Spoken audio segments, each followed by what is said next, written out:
Welcome to Sleepy Scrolls Slumber, your personal sanctuary where the wonders of history unfold in whispers.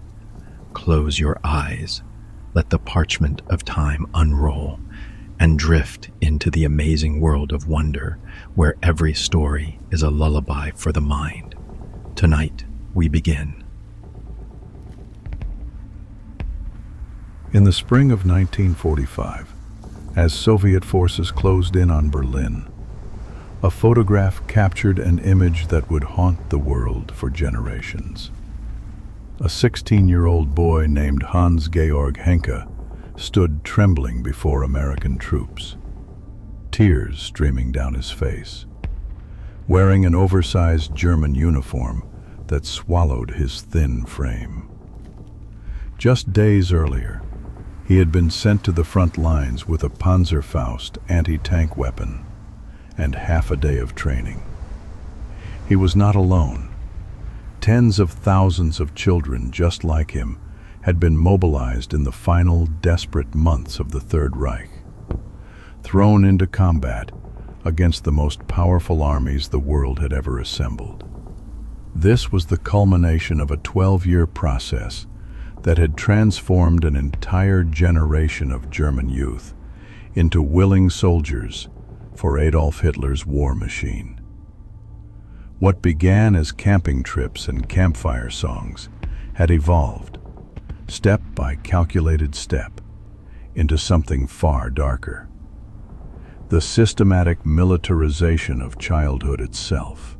The Hitler Youth, or Hitlerjugend, was not born in a vacuum.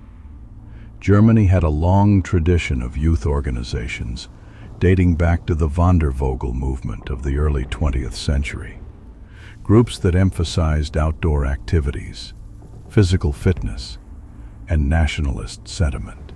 But what the Nazis created was something entirely different, in scale and purpose. When Adolf Hitler came to power in 1933, he inherited a society already familiar with organized youth groups. The Hitler Youth had actually been founded in 1926, but remained a relatively small organization during the Weimar Republic years. Everything changed after the Nazi seizure of power. By 1936, membership in the Hitler Youth became compulsory for all Aryan German children. Parents who resisted faced serious consequences, from fines to imprisonment, to having their children forcibly removed from their homes. By the outbreak of war in September 1939, the organization had swollen to 8.8 million members. 8.8 million children and teenagers, all being systematically prepared for war. The indoctrination began early.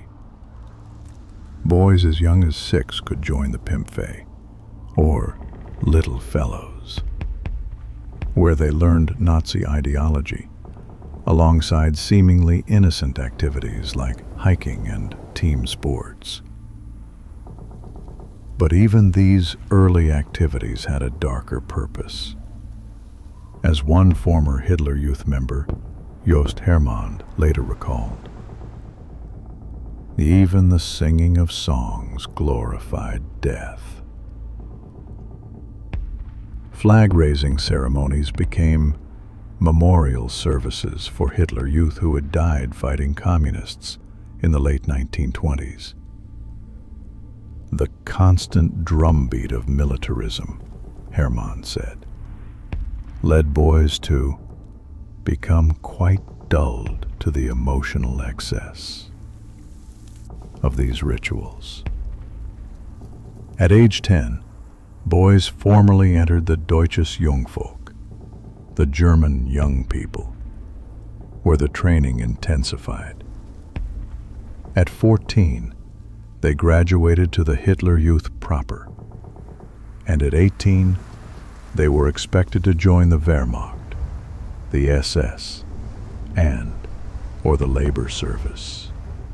Girls followed a parallel track through the Bund Deutscher Mädel, the League of German Girls, though their training emphasized different roles, primarily preparing them to be mothers of future soldiers and supporters of the Nazi state. The acquisition of the Hitler Youth Union marked a significant psychological moment for many boys.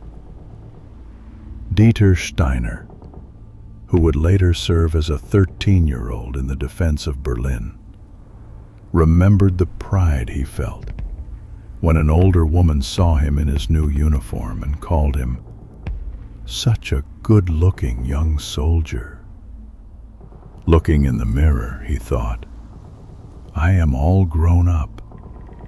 I'm a pimp. The uniform transformed him in his own mind, from child to warrior. As war approached, Hitler Youth activities increasingly resembled military training. The organization incorporated camping and hiking, yes, but these expeditions served as cover for learning weapons familiarization, assault course circuits, and basic fighting tactics. By 1938, approximately 1.5 million Hitler Youth members were being trained to shoot rifles. Before the year's end, over 51,000 boys had earned their Hitler Youth Marksmanship Medal. The emphasis on physical prowess was deliberate. In Hitler's worldview, outlined in his notorious book, Mein Kampf, sports and physical training were not about health or recreation. They were about creating soldiers. As one contemporary observer noted in the journal Foreign Affairs in 1936, the dictators have discovered sport. They had discovered it not as a game, but as a weapon. The Hitler Youth appropriated many activities from the Boy Scout movement, which the Nazis had banned in 1935. But where the Scouts emphasized character building and service, the Hitler Youth focused relentlessly on preparing boys for combat and death. Activities included learning to throw grenades, digging trenches, bayonet drills, and crawling under barbed wire while live ammunition was fired overhead. The boys were encouraged to find these activities exhilarating and exciting, and many did. Alfons Heck, a former Hitler Youth member who served as a 16-year-old on the Western Front, later explained why his generation embraced war so eagerly. "We were Hitler's purest creation," Heck said, unencumbered by the ballast of a non-Nazi past, only beholden to him. Heck's generation, born in the late 1920s and early 1930s, had grown up knowing nothing but Nazi rule. For them, preparation for military service had begun in childhood. Like most adolescents, they were eager to prove their maturity by assuming what they viewed as adult responsibilities. But as Hitler's purest creation, these child soldiers were also eager to prove their loyalty to the Nazi state, even if it meant their own death. As the war turned against Germany after the catastrophic defeat at Stalingrad in early 1943, the Nazis made a fateful decision. They would create an entire SS Panzer division composed primarily of boys from the Hitler Youth. The 12th SS Panzer Division Hitlerjugend was officially formed in 1943. The division contained more than 10,000 boys, the majority of them 16 and 17 years old. In the 1st Battalion, over 65% were under 18 years of age, and only 3% were over 25. These were not support troops or rear echelon forces. These were frontline combat soldiers, trained and equipped to fight alongside hardened SS veterans. The division was led by experienced SS officers who had survived years of combat on the Eastern Front. During training, these boys were subjected to intensive physical conditioning and heavy Nazi indoctrination. They were taught that death in battle was the highest honor, that surrender was disgrace, and that loyalty to Hitler superseded all other considerations, including mercy.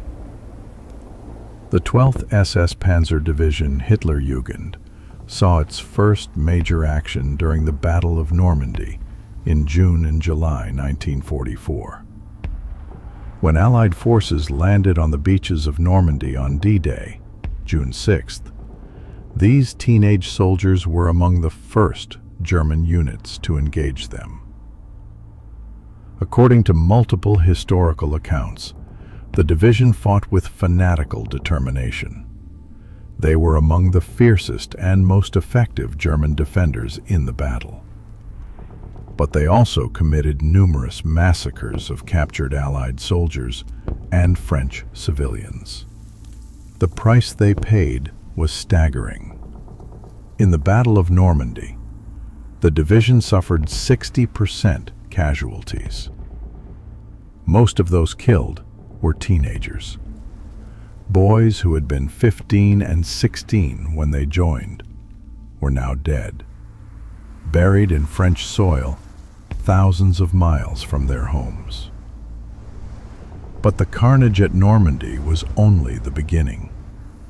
The 12th SS Panzer Division Hitlerjugend continued fighting through France, Belgium, and eventually retreated into Germany itself.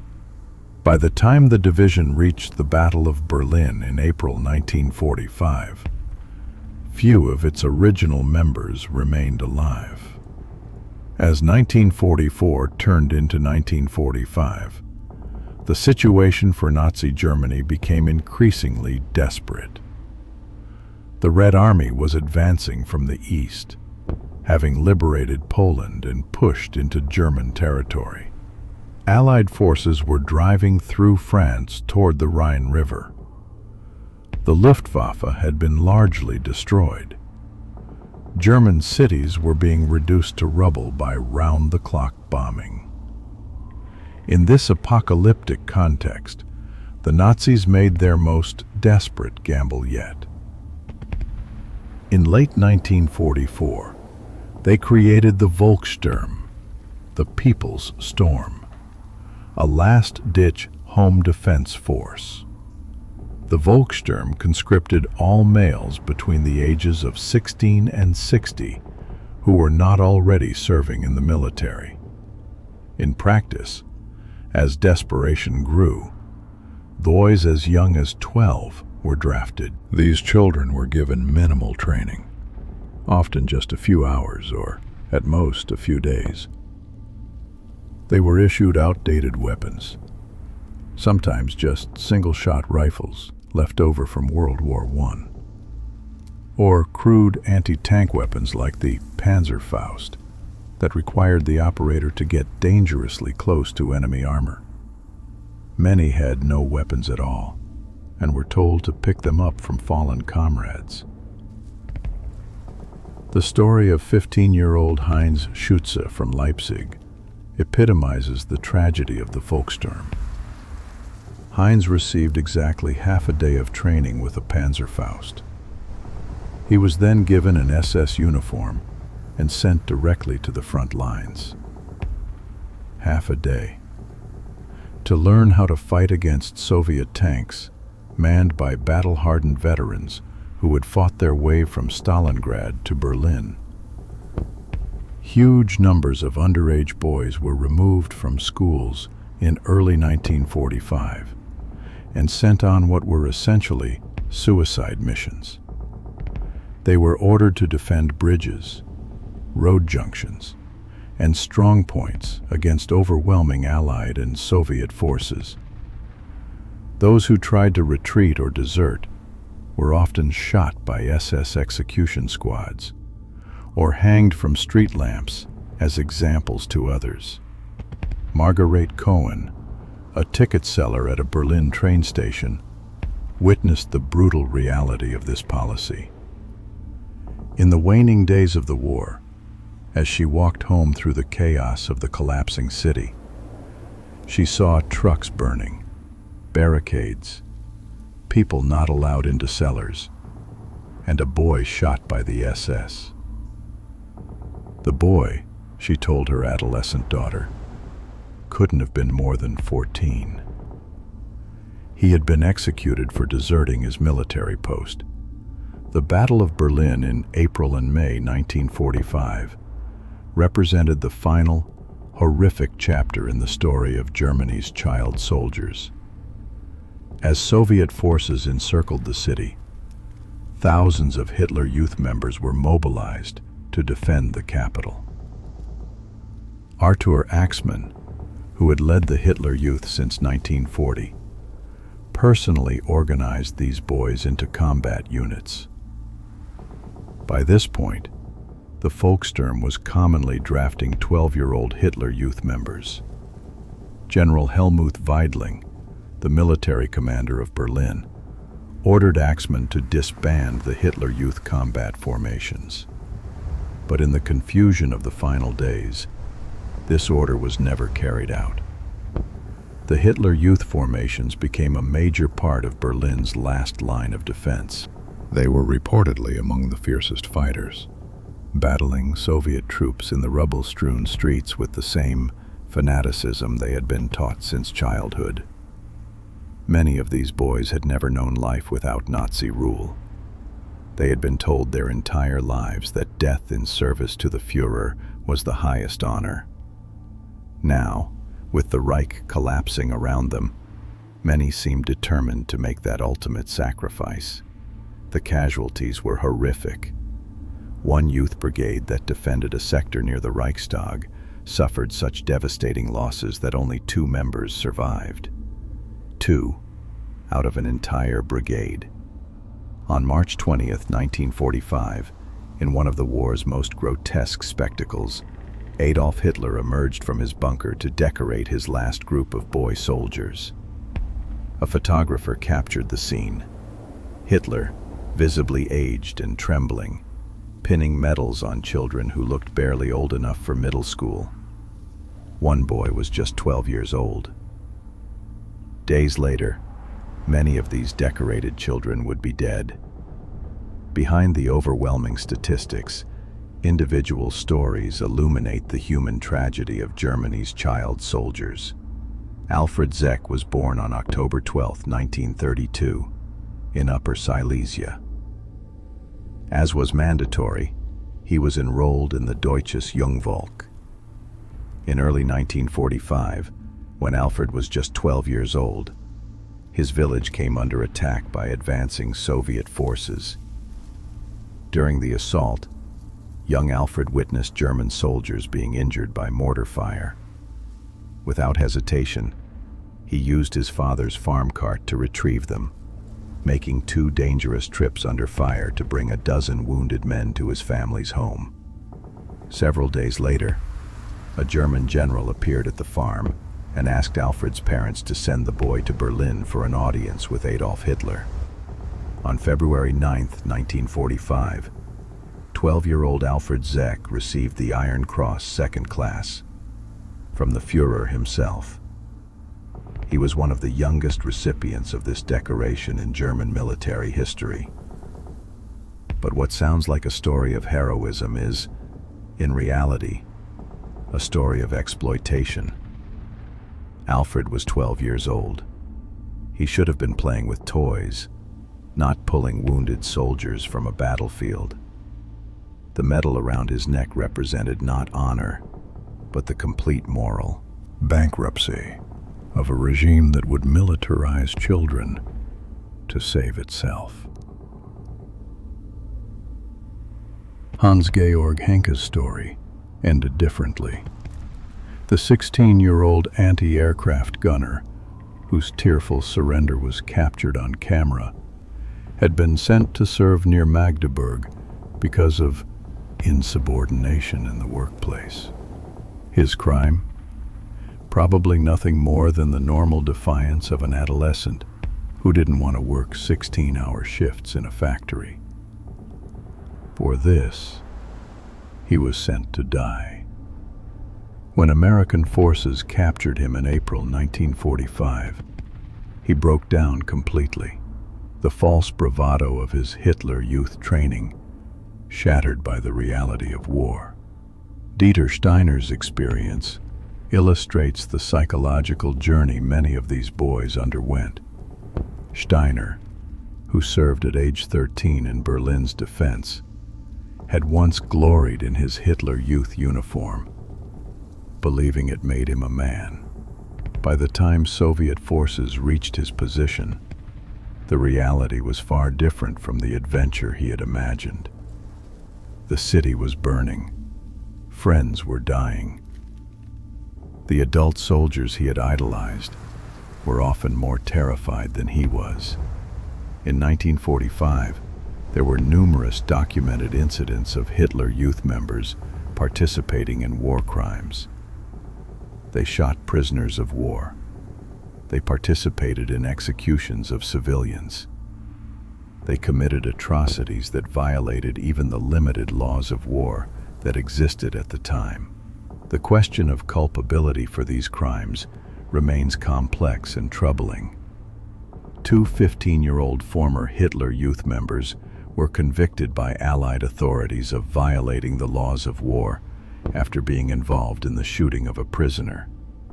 Their youth was considered a mitigating factor in sentencing, but they were convicted nonetheless. However, no serious systematic effort was made to prosecute most Hitler Youth members suspected of war crimes. The reason was pragmatic. They were children. How do you hold a 14-year-old accountable for atrocities when he has been indoctrinated since age 6 to believe that such actions were not only acceptable, but heroic? The Allied authorities made a distinction between the leaders and the led. Baldur von Schirach, one of the Hitler Youth's early leaders, was sentenced to 20 years in prison at Nuremberg. However, he was convicted for crimes against humanity committed in his later role as Gauleiter of Vienna, not for his leadership of the Hitler Youth. Arthur Axmann, who led the organization from 1940 onward, and who personally sent thousands of boys to their deaths in Berlin, received only a 39-month prison sentence. The court found him guilty of indoctrinating German youth with National Socialism, but concluded he was not guilty of war crimes. This legal outcome reflects a troubling reality. The architects of the system that militarized an entire generation received relatively light punishment. The children who were both victims and perpetrators of that system carried the psychological scars for the rest of their lives. While the Hitler Youth's combat role is well documented, the experiences of girls in the Bund Deutscher model, the League of German Girls, deserve attention as well.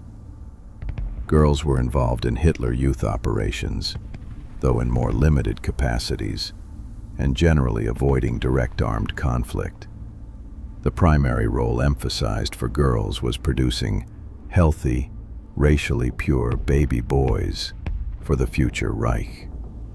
But they also received physical training that would have been considered extreme in most societies. Girls were required to run 60 meters in 14 seconds, throw a ball at least 12 meters, march for 2 hours, and swim 100 meters. As the war progressed and Germany's situation became increasingly desperate, girls took on more active roles. They served as anti-aircraft auxiliaries, helping to man searchlights and rangefinders. They worked as communication specialists, nurses, and in civil defense. Some were sent to the front lines as nurses, where they faced the same dangers as combat soldiers. Near the end of the war, some girls even participated in combat operations, though this was officially discouraged. In the chaos of Berlin's final days, distinctions broke down, and anyone who could hold a weapon was pressed into service. When the war ended in May 1945, Germany was left with an entire generation of traumatized young people. Boys who had been soldiers at 14 and 15 now faced the challenge of reintegrating into a society that no longer existed. Many struggled with what we would now recognize as post-traumatic stress disorder. They had seen and done things that no child should experience. The Hitler Youth was officially disbanded by Allied authorities as part of the denazification process. But disbanding an organization was far easier than undoing its psychological impact. These young people had been taught since early childhood that war was glorious, that death in battle was honorable, and that loyalty to the Führer superseded all moral considerations. Now they had to somehow build new lives and new values from the ruins of those teachings. German children born in the 1920s and 1930s became adults during the Cold War years. Many never spoke about their experiences. Some carried guilt and shame. Others convinced themselves they had merely been following orders or doing their duty.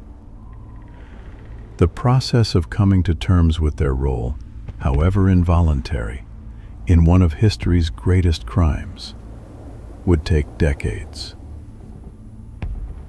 In 2002, the International Criminal Court adopted the Rome Statute, which explicitly made it a war crime to conscript or enlist children under the age of 15 into armed forces, or to use them to participate actively in hostilities. This law came too late for the boys of the Hitler Youth, but it represents the world's recognition that what happened to them and what they were made to do must never happen again. The story of Germany's child soldiers is not simply a historical footnote to World War II. It represents a warning about the malleability of young minds, the dangers of totalitarian indoctrination, and the moral catastrophe that unfolds when a society abandons its obligation to protect its children. The Hitler Youth were both victims and perpetrators, children robbed of their childhood and transformed into instruments of a genocidal regime. Tens of thousands of these boys never made it home. They lie in graves scattered across Europe, from Normandy to Stalingrad, from North Africa to Berlin. Many have no marked graves at all, their bodies lost in the chaos of the war's final months. They were Germany's children, and they were sacrificed on the altar of Hitler's madness. As we remember them, we must hold two truths simultaneously. They were victims of manipulation and indoctrination that began when they were too young to resist. And yet, some of them committed terrible acts. This uncomfortable duality, this tension between victimhood and culpability, defines their tragic story and serves as a stark reminder of war's capacity to corrupt even the innocent.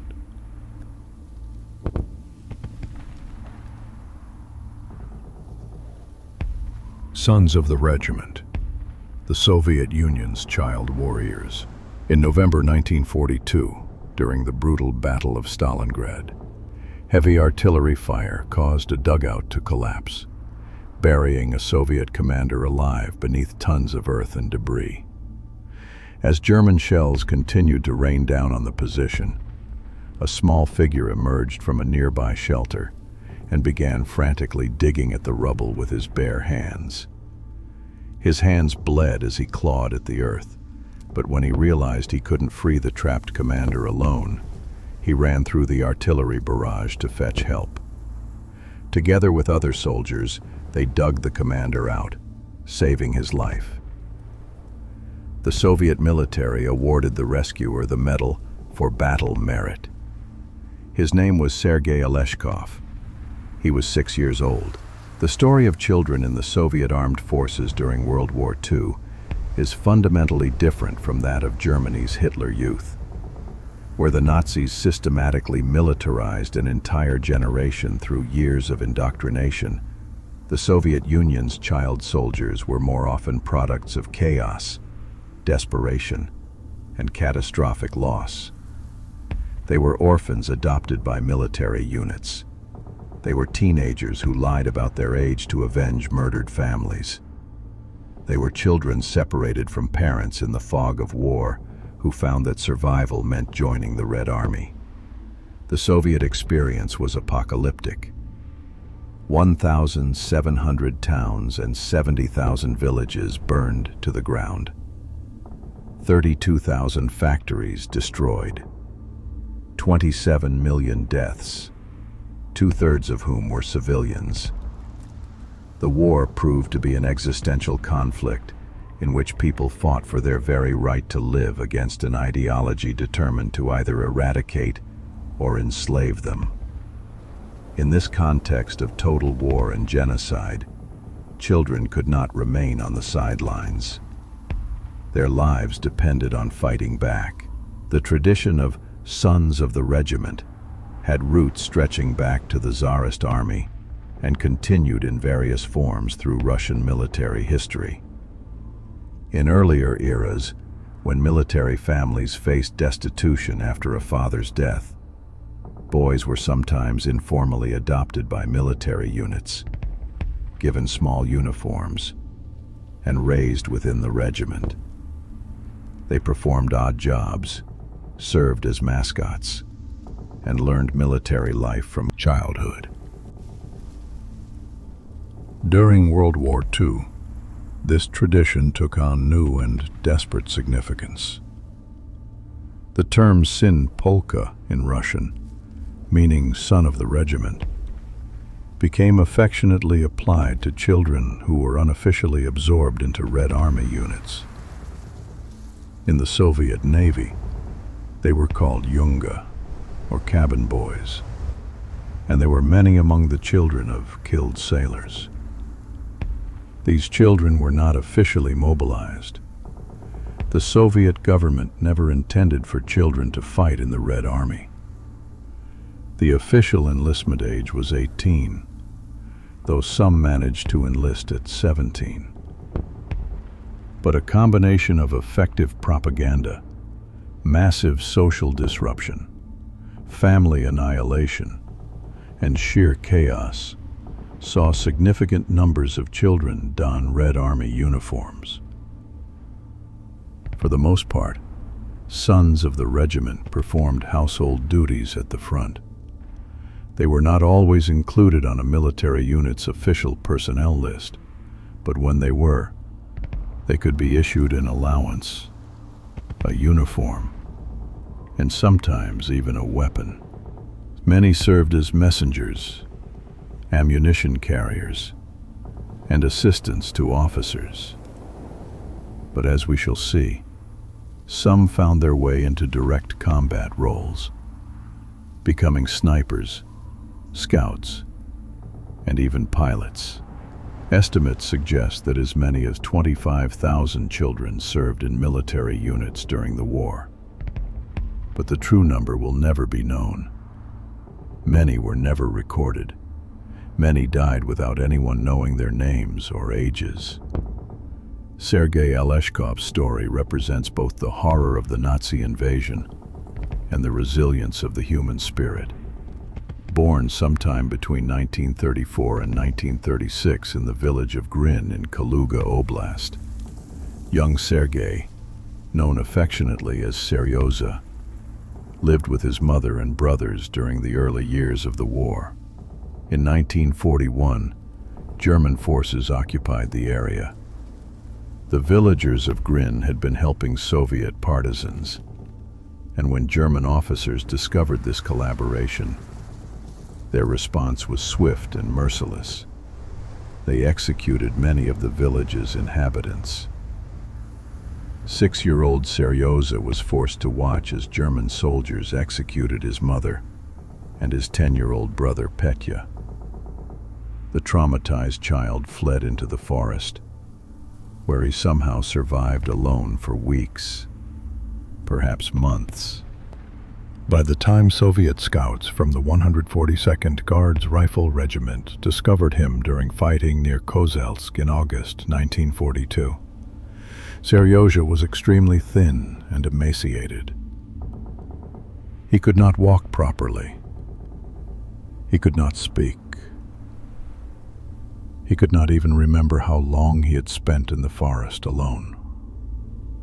The scouts wrapped him in a sack made of horse skin and carried him across the front line to their headquarters. Seryoza was suffering from starvation, muscle atrophy, and numerous insect bites. Mikhail Danilovich Vorobich, the assistant commander of the 510th Guards Rifle Regiment, felt great pity for the boy and was furious at his condition. Seryoza was taken to the infirmary and slowly recovered. When the soldiers asked his name, the young boy, due to his trauma and young age, mistakenly called himself Sergei Aleshkin. When asked about his mother, he cried so hard that it took a long time for him to calm down. Commander Mikhail Vorobich made a momentous decision. On September 8, 1942, he officially adopted Sergei Aleshkov as his son. Seryoza became a true son of the regiment. At just 6 years old, he was now, officially, a soldier in the Red Army, making him the youngest known soldier to serve in World War II. Because of his remarkably young age, Seryoza was forbidden from participating in combat operations. Instead, he was given tasks such as assisting soldiers, delivering supplies and letters, and helping wounded soldiers in the infirmary. But even these safe duties placed him in constant danger. During the war, Seryoza found himself in life-threatening situations multiple times. On one occasion, he was given a junior lieutenant's uniform as a joke by soldiers who thought it was funny to see such a small boy dressed as an officer. While wearing this uniform, he was nearly shot by a German Luftwaffe airplane. On another occasion, he nearly drowned while attempting to cross the Seversky Donets River with his regiment in May 1943. An unidentified Soviet soldier jumped into the river at the last second and saved his life. The incident that earned Seryoza his medal occurred in November 1942 at Stalingrad, when artillery shelling caused his adoptive father's dugout to cave in. 6-year-old Sergei tried to dig him out with his bare hands until they bled. When he realized he couldn't do it alone, he ran through enemy fire to fetch help. The commander was saved. On April 24, 1943, Sergei Aleshkov was awarded the Medal for Battle Merit. In 1944, at the order of military commander Vasily Chuikov, 8-year-old Seryoza left Poland and was sent to study at the Tula Suvorov Military School. He survived the war. He lived to adulthood, but he carried the psychological scars of what he had witnessed and experienced for the rest of his life. Sergei Andreevich Aleshkov died on February 1, 1990, at approximately 54 years old. While Sergei Aleshkov's story is exceptional due to his extreme youth, Many Soviet teenagers found themselves in military service through various pathways. Some were officially conscripted. In 1943 and 1944, as the Soviet counteroffensive gathered momentum, 16 and 17-year-old boys, many from Central Asia, were conscripted into the Red Army. These young soldiers, born in 1926 and 1927, were officially assigned to secondary units, not combat positions. Many were sent to the Far East to replace units being transferred to the German front. After training and coming of age, many would eventually be sent westward to fight, but the official policy often differed from the chaotic reality. Teenage boys frequently ran away from home to fight at the front. A surest path for a minor to become a soldier was to become an orphan, which was tragically common given the ferocity of the fighting. Red Army units that picked up children who had run away from home or had been orphaned by the war often did not send them to the rear. Instead, they adopted them as sons of the regiment. Some children were incorporated into combat units, despite regulations against it. Small uniforms were tailored specifically for them, and they were given guns. Some of these boys, joining the army at 9, 10, or 11 years old, stayed with their regiments through the entire war, from Russia to Germany, until the war ended and they were discharged at 14, 15, or 16, often with medals of honor. The story of Vasily Kurka illustrates how some teenagers became highly effective soldiers. In October 1941, 16-year-old Vasily joined Red Army units retreating from Mariupol and asked to be enlisted in the 395th Infantry Division. Given his young age, Vasily was initially kept in rear services. But when he learned that soldiers were being recruited for sniper training, he convinced his commanding officers to give him a chance. It turned out that Kurka was a born sniper. He rose to the rank of junior lieutenant, became the commander of a sniper platoon, and even served as a sniper school instructor. His record was extraordinary. Before he was killed in January 1945, while fighting for Poland's liberation, Vasily Kurka had shot 179 enemy soldiers and officers. This made him one of the most successful snipers in the entire Red Army. He was 19 years old when he died. 14-year-old Pyotr Klipa was a pupil in a music platoon of the 6th Rifle Division when the German invasion began. The division was stationed within the Brest fortress, right on the border, and bore the full brunt of the initial German assault. Young Pyotr joined one of the combat units and performed functions as a signalman, made reconnaissance sorties to enemy positions, obtained water and medicines badly needed by the defenders, and even discovered an intact ammunition depot that helped the fortress hold out longer. In early July, Klipa and several soldiers managed to escape from the fortress, but they were soon captured. Pyotr was taken to Germany as a forced laborer and was only liberated in 1945. 13-year-old Ivan Gerasimov lost his father at the war's start. His mother and sisters, he believed, had burned alive in their house during a bombing raid, though after the war, he learned they had survived. Believing his entire family dead, young Ivan joined an artillery regiment of the 112th Infantry Division, where he served as an assistant cook and then as an ammunition carrier. Carrying ammunition under fire was one of the most dangerous jobs on the battlefield, Yet this was the role assigned to a 13-year-old child. Not all children who ended up on the front lines were orphans or runaways.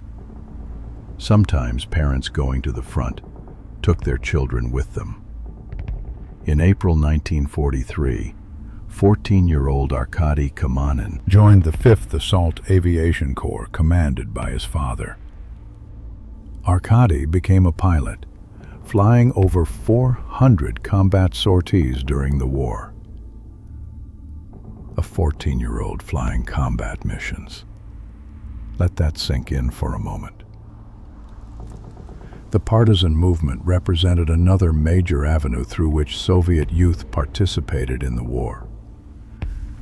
As German forces occupied vast swaths of Soviet territory, resistance movements formed in the forests and mountains. The partisan war was brutal, chaotic, and offered few distinctions between combatants and non-combatants. Stalin's pre-war militarization of Soviet society had created a population with at least rudimentary military training. Organizations like the Osoaviakim had been training civilians, including children, in tactical military skills since 1927. When the Germans invaded, they encountered a population that was both ideologically prepared and practically capable of fighting back. The Komsomol, the Soviet youth organization, played a central role in organizing partisan resistance. Within the first week of the war, the Komsomol enlisted nearly 60,000 members into the People's Militia, or the Red Army proper. But organizing partisan groups became the Komsomol's central role throughout the war. With military-aged men conscripted into the Red Army, youths became paramount to partisan warfare. They often proved more capable than their elderly counterparts in conducting guerrilla operations. Komsomol records show that from November 1941 to April 1943, 520,000 youths enlisted in partisan movements. Remarkably, 43% of these partisan fighters were girls. The Young Guard of Krasnodon in Ukraine became one of the most famous youth resistance groups. Their armed resistance against German occupiers included executing German soldiers and disrupting attempts to send Ukrainians to concentration camps. The underground insurgents spread Soviet and anti-German propaganda, keeping the flame of resistance alive. When the Germans finally captured members of the Young Guard, they were tortured and executed. But their story became legendary in Soviet war memory. Young partisans performed critical functions. They disrupted German supply lines. They gathered intelligence. They conducted sabotage operations. They ambushed enemy patrols. And they paid a terrible price. The Germans showed no mercy to partisans of any age.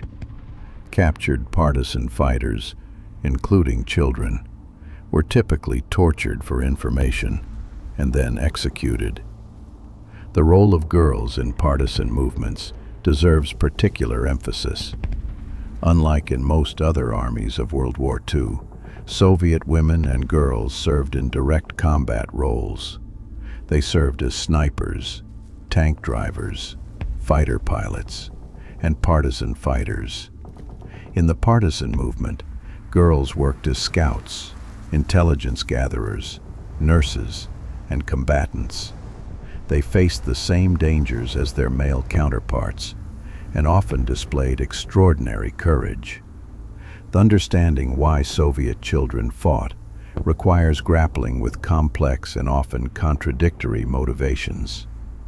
Unlike German children, who were systematically indoctrinated from early childhood, Soviet children's participation arose from a combination of factors.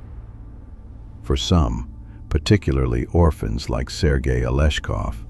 Joining a military unit was simply about survival. The Red Army offered food, shelter, and protection that did not exist elsewhere. With their families dead and their homes destroyed, these children had nowhere else to go. The soldiers who took them in became surrogate families. For others, particularly older teenagers, patriotism and revenge were powerful motivators. The Nazi invasion was not simply a military occupation. It was genocidal. Hitler's General Plan Ost explicitly called for the extermination or enslavement of the Slavic population.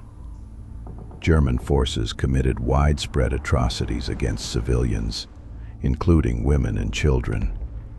When you have watched your mother and brother executed, when your village has been burned, when your classmates have been murdered, the decision to fight is not about ideology. It is about rage, grief, and the fundamental human desire for justice and revenge. Soviet propaganda also played a role. From the war's beginning, the government called for total mobilization. The message was clear. Everyone must contribute to the war effort. This created social pressure for young people to participate, even when official policy discouraged their enlistment. Scholar Olga Kucherenko, in her book Little Soldiers: How Soviet Children Went to War, argues that Soviet authorities never intended for children to fight in the Red Army. She emphasizes that a combination of anti-militaristic and later anti-Nazi propaganda, combined with disorganization in families and daily life, explains children's enlistment.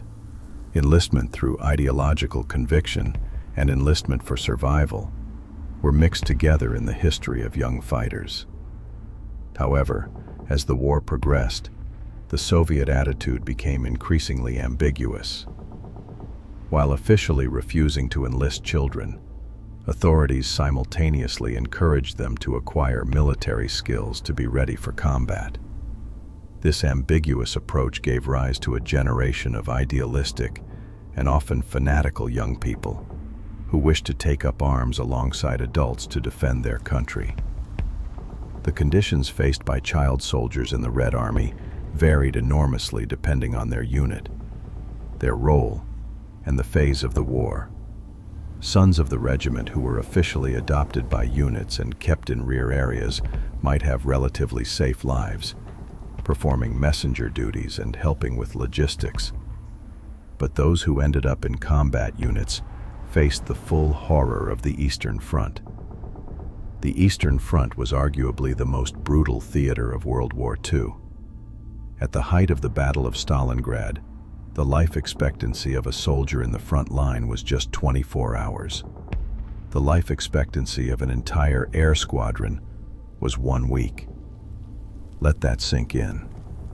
24 hours. And children were part of these units. Soviet children who served received the same weapons and equipment as adult soldiers, just slightly adjusted for size. Photographs from the war show young boys, some appearing to be no more than 12 or 13 years old, carrying standard-issue PPSH submachine guns and anti-personnel grenades. They wore regulation uniforms cut down to fit their smaller frames. They marched alongside grown men into battle.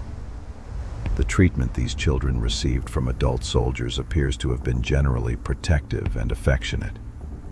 The term "son of the regiment" itself carries connotations of adoption and care. Soldiers who adopted these children often formed genuine emotional bonds with them. In memoirs collected decades after the war, veterans remembered the child soldiers with fondness and protectiveness.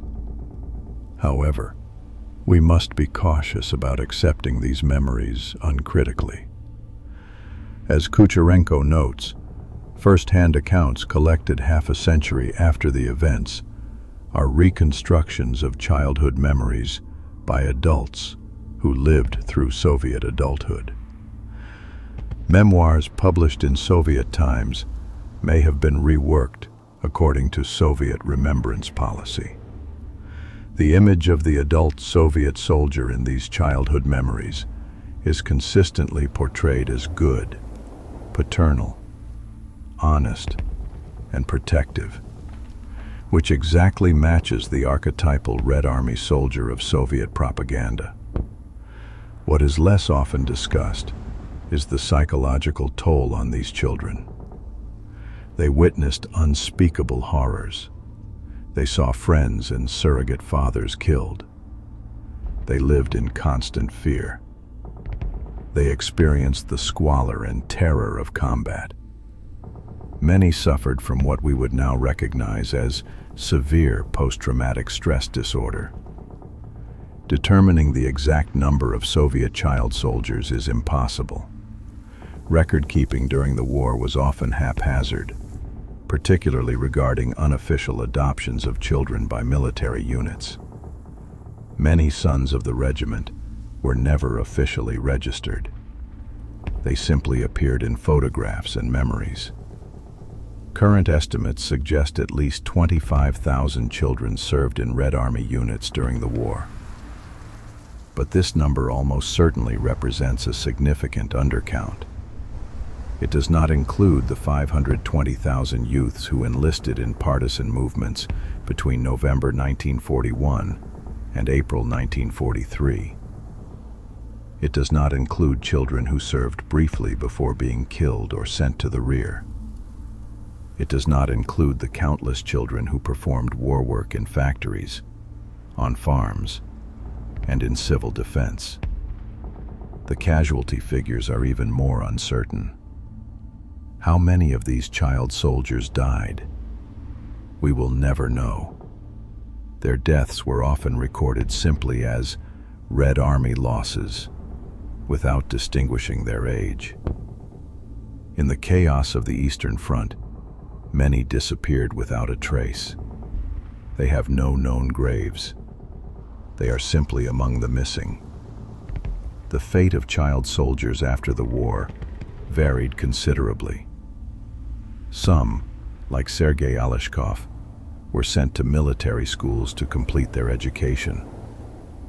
The Suvorov military schools, established during the war specifically for orphans and children of military families, provided education and structure for thousands of boys.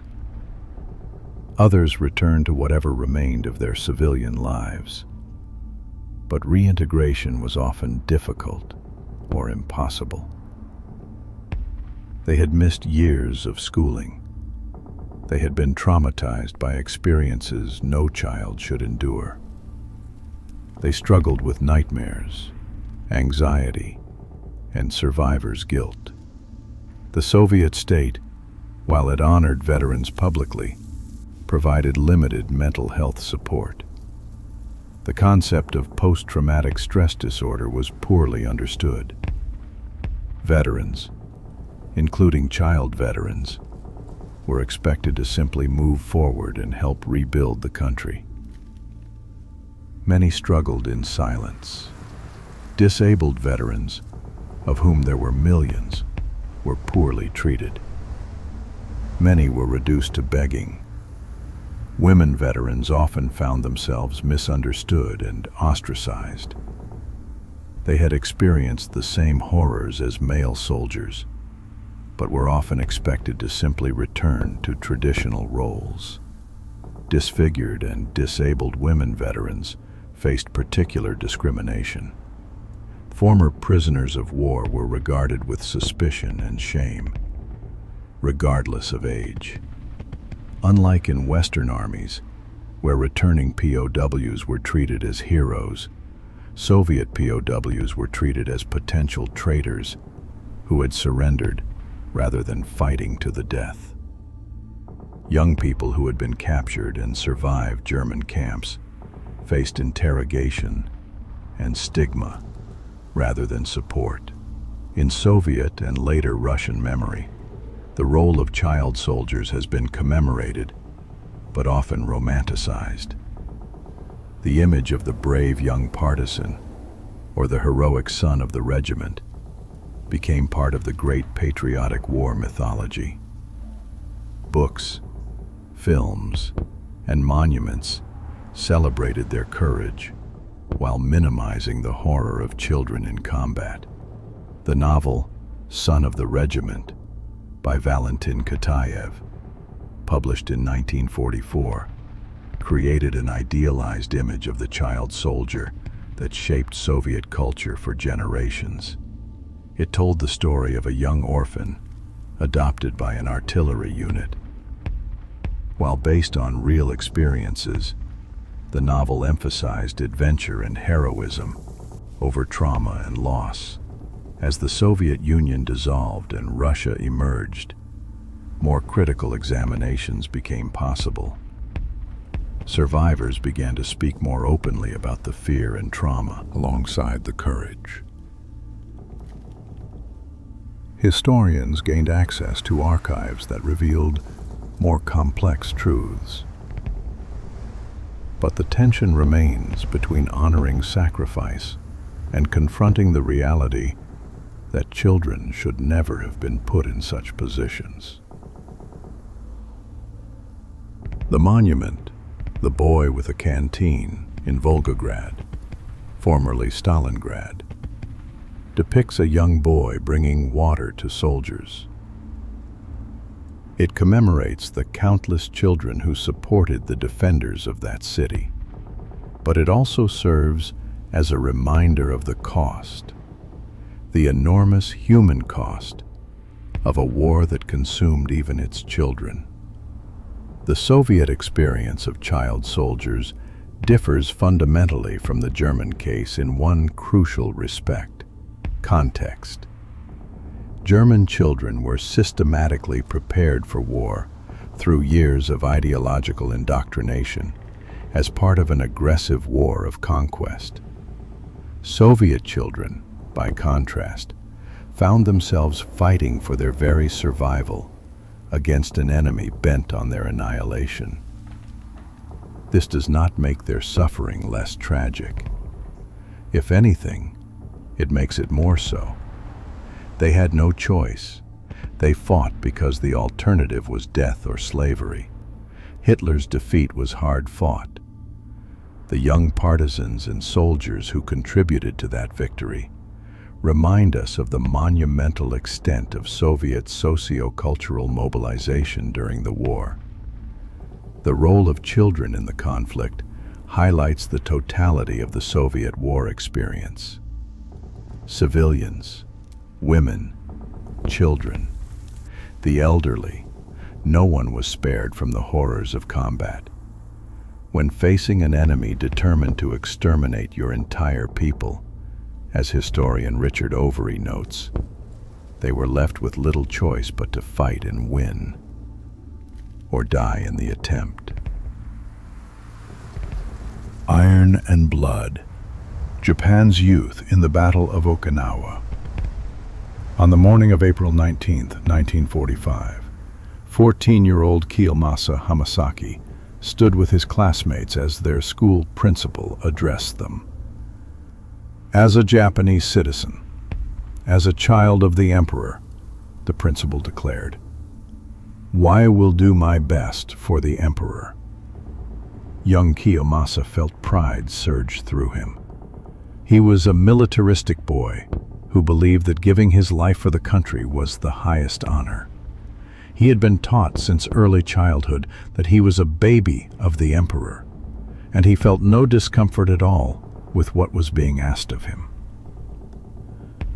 That day, Kiyomasa and approximately 1,780 other schoolboys between the ages of 14 and 17 were mobilized into a unit called the Teketsu Kinotai, the Iron and Blood Imperial Corps.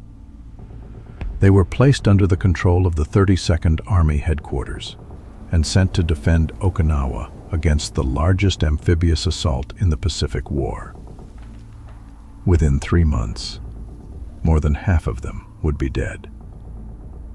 The story of Japanese youth in World War II and particularly in the Battle of Okinawa, represents a unique and devastating chapter in the history of child soldiers.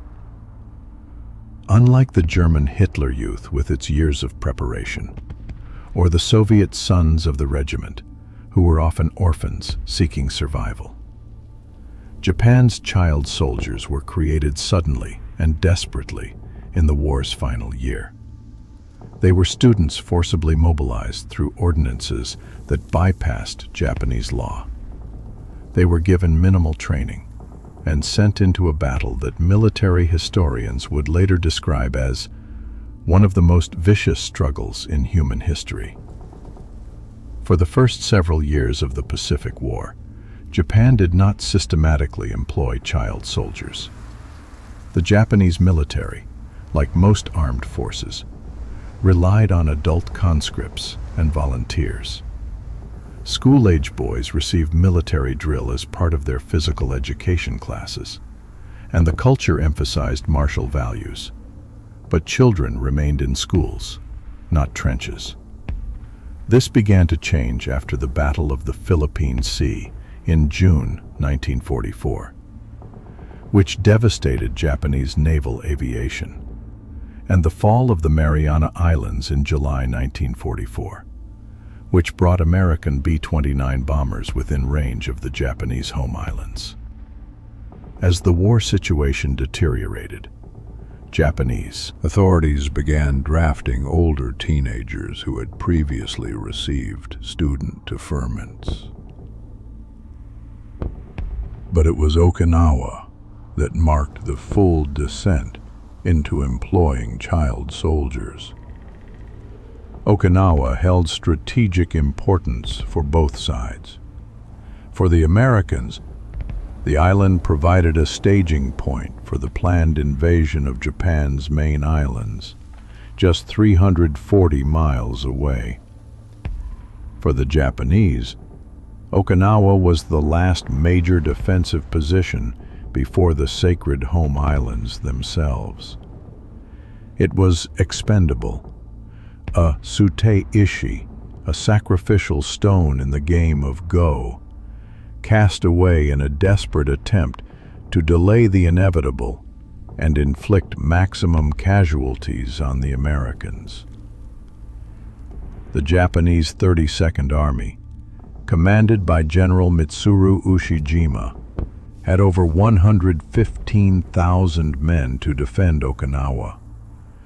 This included approximately 76,000 Imperial Army and Navy fighters, but it also included over 40,000 Okinawan conscripts, men forced into service to defend an island that Tokyo had already written off. And among these conscripts were the children of the Iron and Blood Imperial Corps.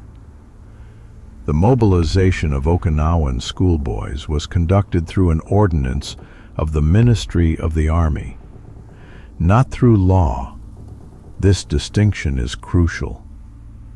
The ordinances mobilized students as volunteer soldiers for form's sake. In reality, the military authorities ordered schools to force almost all students to volunteer as soldiers. Sometimes they counterfeited the necessary documents. Sometimes they forced boys to sign up their younger brothers. Shoken Yoza, who survived the battle, carried great remorse for the rest of his life because he was coerced into signing up his younger brother, who did not survive. Imagine living with that knowledge. Imagine being 14 years old and being forced to send your younger brother to his death. The Iron and Blood Imperial Corps, known in Japanese as Teketsu Kinotai, was composed entirely of middle school boys, aged 14 to 17. Approximately 1,780 students from 21 male secondary schools were mobilized. They received minimal training, sometimes just days or weeks, before being sent to combat positions. Female students were mobilized as well into nursing units, most famously the Himiyuri Student Corps. These girls, also teenagers, were organized to tend to wounded Japanese soldiers. They worked in field hospitals and aid stations, often in caves and underground shelters. They were exposed to the same harsh conditions of war as combat soldiers. They witnessed horrific wounds, amputations without anesthesia, and the slow death of soldiers they tried desperately to save. They died in artillery barrages and were buried in cave collapses. Of the various student corps mobilized, approximately 2,000 students died on the battlefield. The testimony of Miyagi Kikuko, a member of the Himiyuri Student Corps, provides a harrowing account. These girls were given scant medical training before their employment as nurses. They were teenagers, often with no medical knowledge whatsoever, suddenly thrust into situations where they had to treat catastrophic wounds, perform triage during bombardments, and watch young soldiers die in agony. The suffering she and her fellow students endured, as one historian noted, defies belief. By early 1945, as American forces prepared to invade Okinawa, Okinawan students found that their education had essentially ceased. After summer vacation in 1944, there were almost no classes. Instead, students were forced to prepare for war, digging trenches, building airfields, constructing fortifications. Kiyomasa Hamasaki remembered that he had been a militaristic boy who thought Japan was invincible. "I have the pride of being a Japanese citizen," he later recalled. "I thought Japan would be strong even in war, and that it had the strongest army in the world." But as training progressed, doubt began to creep in. The boys were taught to use basic infantry weapons, grenades, and explosives. Some were trained in suicide tactics, how to approach American tanks with satchel charges or mines, sacrificing themselves to destroy enemy armor. The training emphasized that death in service to the emperor was glorious, that surrender was disgraceful, and that they should fight to the last man. But no amount of training, however fanatical, could prepare 14-year-old boys for what they were about to face. The American invasion force was massive beyond comprehension. It included over 548,000 personnel, 1,500 ships, and overwhelming air superiority. The Americans had learned from brutal island campaigns at Tarawa, Saipan, Iwo Jima, and elsewhere. They had developed tactics that emphasized delivering overwhelming firepower from air, sea, and land to suppress Japanese resistance. The boys of the Iron and Blood Imperial Corps were about to be thrown into the meat grinder of modern industrial warfare. On March 26, 1945, American forces began landing on the Kurama Islands, about 40 kilometers west of Okinawa's main island. This was the prelude. On April 1st, Easter Sunday, the main invasion began with the largest amphibious assault in the Pacific Theater. More than 60,000 American troops came ashore on the first day alone. Initially, the Americans met little resistance. General Ushijima had decided not to contest the beaches. Instead, Japanese forces had withdrawn to prepared defensive positions in the rugged southern portion of the island. They had spent months fortifying caves, building underground bunkers, and creating a defensive network designed to exact maximum casualties from the Americans. Kiyomasa Hamasaki was assigned to the field construction team. His job was to dig trenches, repair bridges destroyed by American attacks, and perform other engineering tasks. He slept in the shadow of large rocks near the entrance to the 32nd Army Headquarters cave, which had been built under Shuri Castle. The work was done between American attacks, and even when structures were repaired, they would be destroyed again within hours or days. "This is extremely dangerous," Hamasaki later said, his words inadequate to capture the terror he must have felt. The American advance was methodical and devastating. They employed massive artillery barrages. Naval gunfire from battleships and cruisers pounded Japanese positions. Aircraft dropped bombs and napalm. Flamethrower tanks incinerated defenders in caves. The American strategy was not Subtle. Apply overwhelming force to every position until resistance ceased. For the boys of the Iron and Blood Imperial Corps, caught in this maelstrom, the experience was beyond nightmare. They huddled in caves as the earth shook from bombardments. They saw classmates torn apart by shrapnel. They watched as entire positions were obliterated by naval gunfire.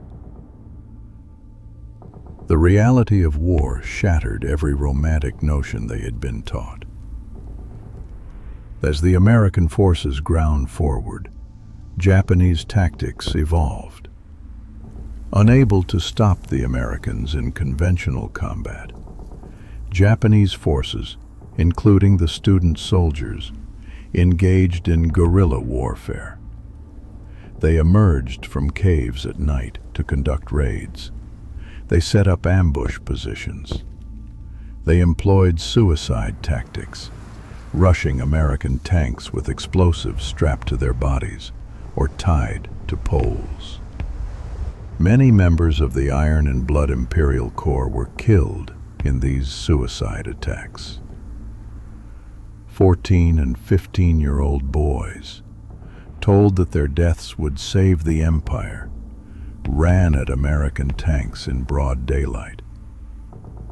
They were cut down by machine gun fire before they could get close. Even when they succeeded in destroying a tank, the victory was meaningless in the larger strategic picture. Japan was losing the war. These boys were dying for nothing.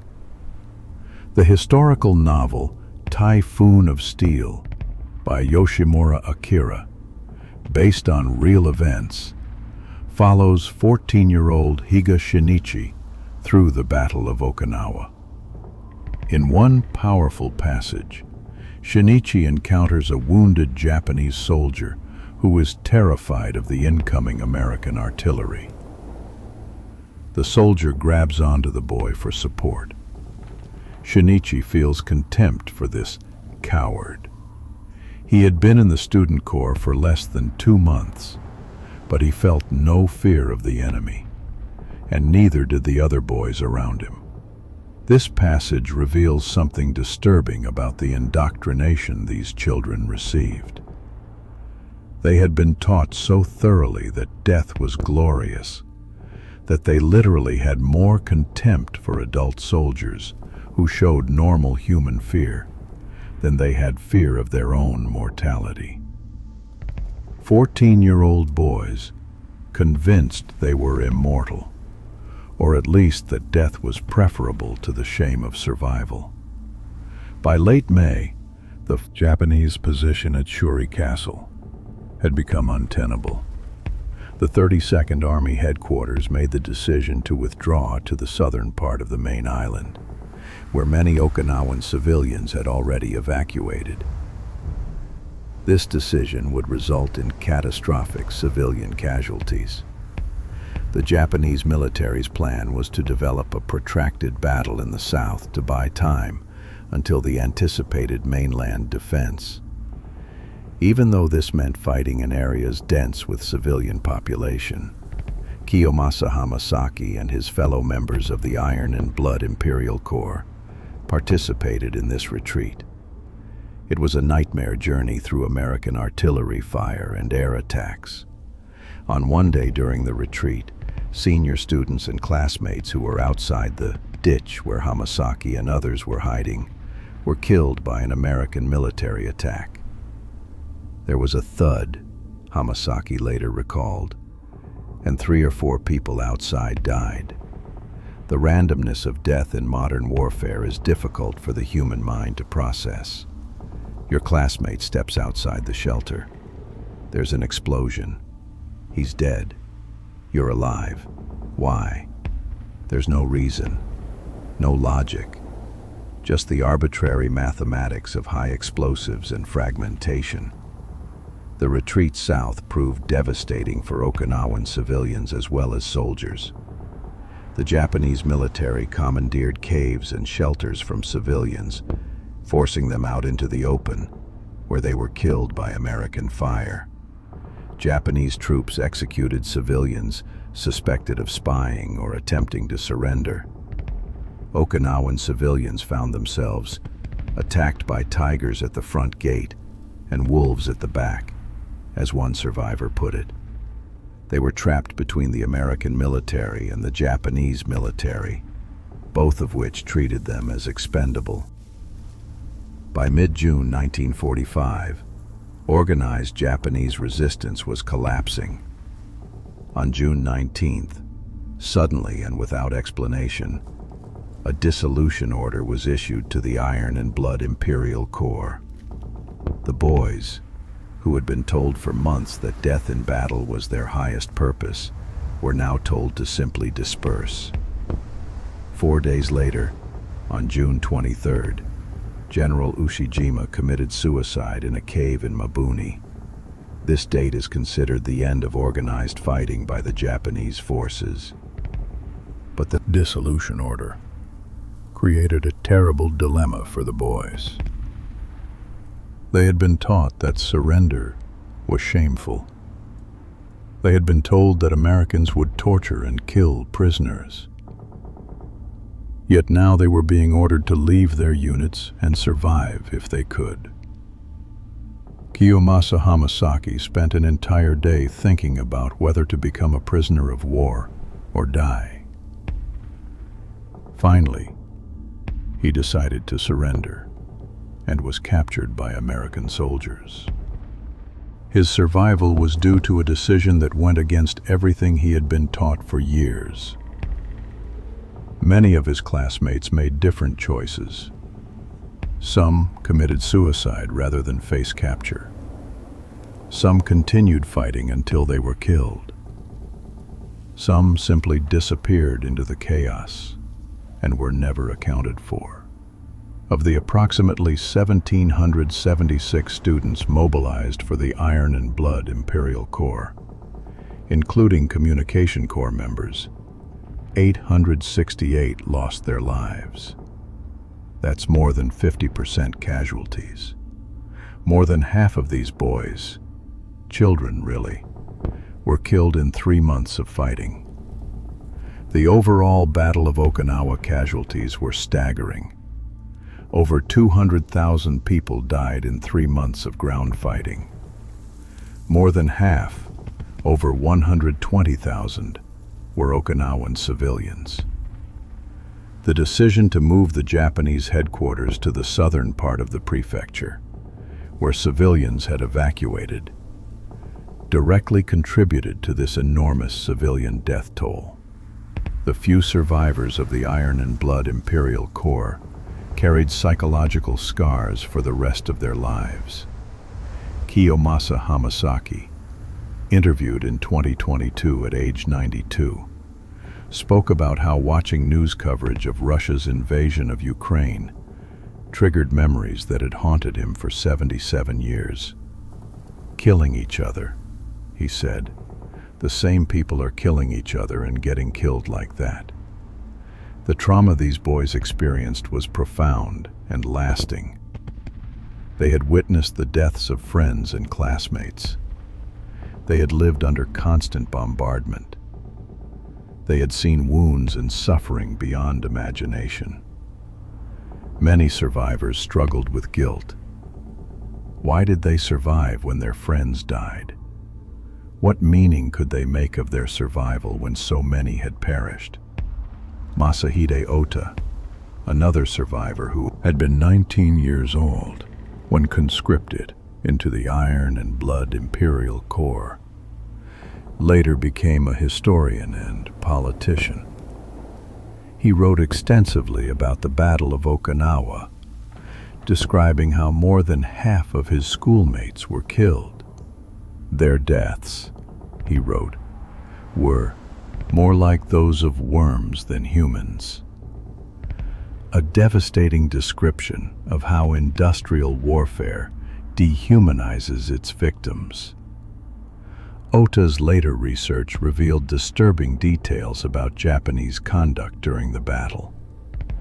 Using data from the Okinawa School District, Ota documented that Japanese troops executed more than 1,000 Okinawans as spies during the battle. Their only crime was attempting to surrender or speaking in Okinawan, which military authorities had banned. A Ministry of Health and Welfare report revealed that at least 10,000 Okinawan children died when Japanese troops forced them from their shelters. The realization that they had been fighting for a military that treated Okinawan civilians with such brutality added another layer of trauma for survivors. They had believed they were defending their homeland and their emperor. Instead, they had been part of a military operation that resulted in the deaths of tens of thousands of their own people.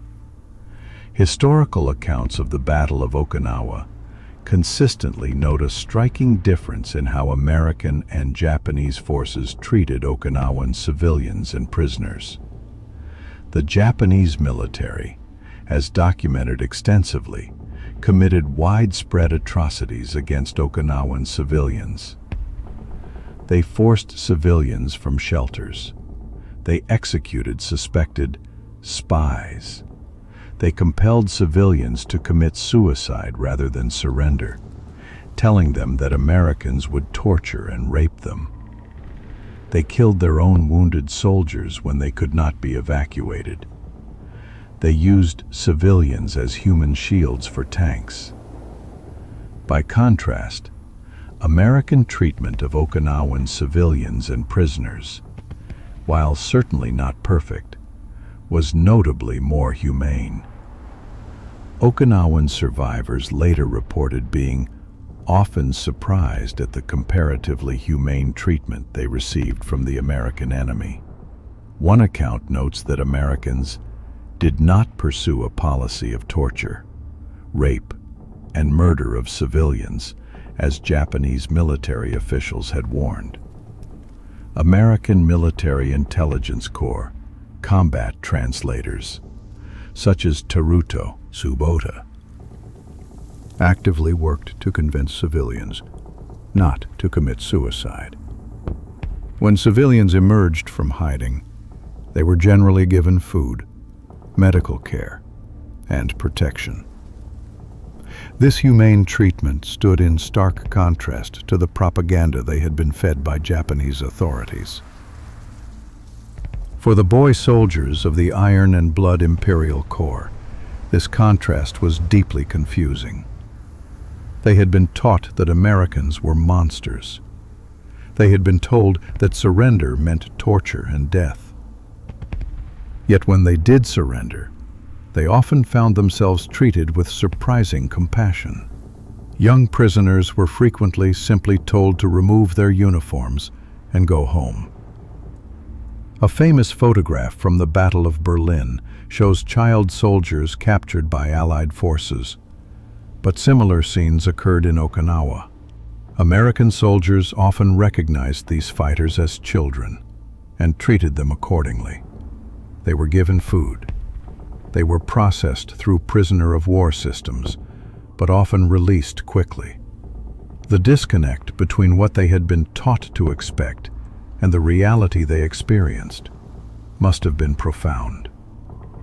The Battle of Okinawa represented a preview of what would have happened if the Allies had invaded Japan's main islands. After Japan's defeat at Okinawa in June 1945, the Japanese government enacted new laws in preparation for decisive battles on the mainland. These laws made it legally possible for boys aged 15 or older and girls aged 17 or older to be conscripted into the army for actual combat. Those who tried to escape conscription were punished by imprisonment. The entire civilian population was being mobilized for a last stand. In anticipation of the American invasion, Japanese authorities trained young teenagers to fight with bamboo spears and improvised weapons. Some Japanese children, aged 17, volunteered to become kamikaze, suicide pilots. The militarization of Japanese youth was reaching its apocalyptic conclusion. But it never came to that. On August 6, 1945, an atomic bomb destroyed Hiroshima. On August 9th, another bomb destroyed Nagasaki. On August 15th, Emperor Hirohito announced Japan's surrender. The planned use of child soldiers in the defense of the mainland was rendered unnecessary. The atomic bombs, horrific as they were, likely saved the lives of hundreds of thousands of Japanese children who would have been thrown into combat in the defense of the home islands. This is not to justify the use of nuclear weapons, but to recognize the impossible choices that existed in the summer of 1945. The horrific death toll and fanatical resistance at Okinawa had convinced American leaders that an invasion of Japan would result in casualties measured in the millions. The use of child soldiers at Okinawa raises profound legal and moral questions. The mobilization was conducted through ordinances, not laws. Students were forced to volunteer. Documents were forged. Boys were compelled to sign up their younger brothers. By any reasonable standard, this constituted a war crime. Under the Rome Statute of the International Criminal Court, adopted in 1998, conscripting or enlisting children under the age of 15 into armed forces, or using them to participate actively in hostilities, is explicitly defined as a war crime. The Iron and Blood Imperial Corps included 14-year-olds, and in some cases, possibly even younger children.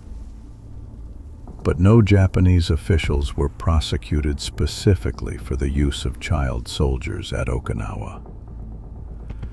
The Tokyo War Crimes Tribunal focused on other atrocities: the rape of Nanking, the treatment of prisoners of war, forced labor, and other crimes.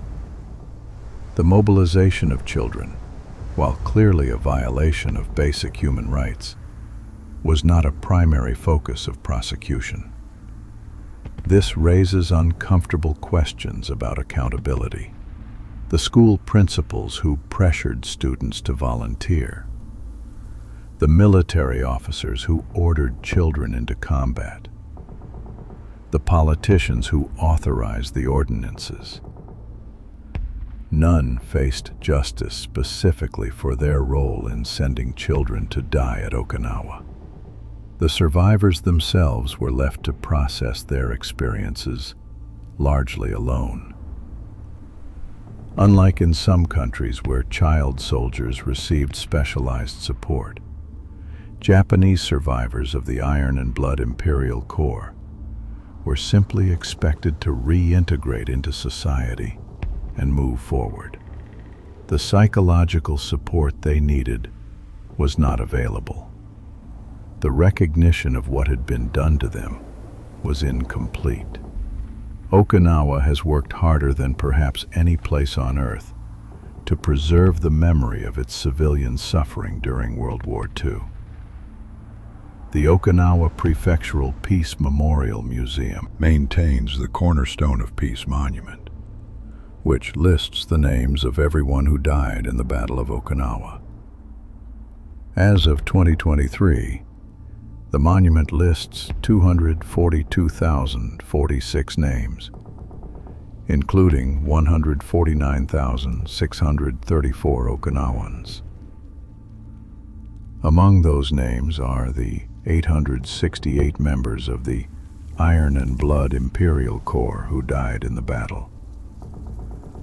Young boys, most not yet old enough to vote or drive, who gave their lives for an empire that had already abandoned them. The Himeyori Peace Museum specifically commemorates the female students who served as nurses. It tells their stories, preserves their photographs, and ensures that visitors understand the human cost of militarizing children. Many visitors leave the museum in tears, confronted with the faces of teenage girls who died tending wounds in underground hospitals while bombs fell above them.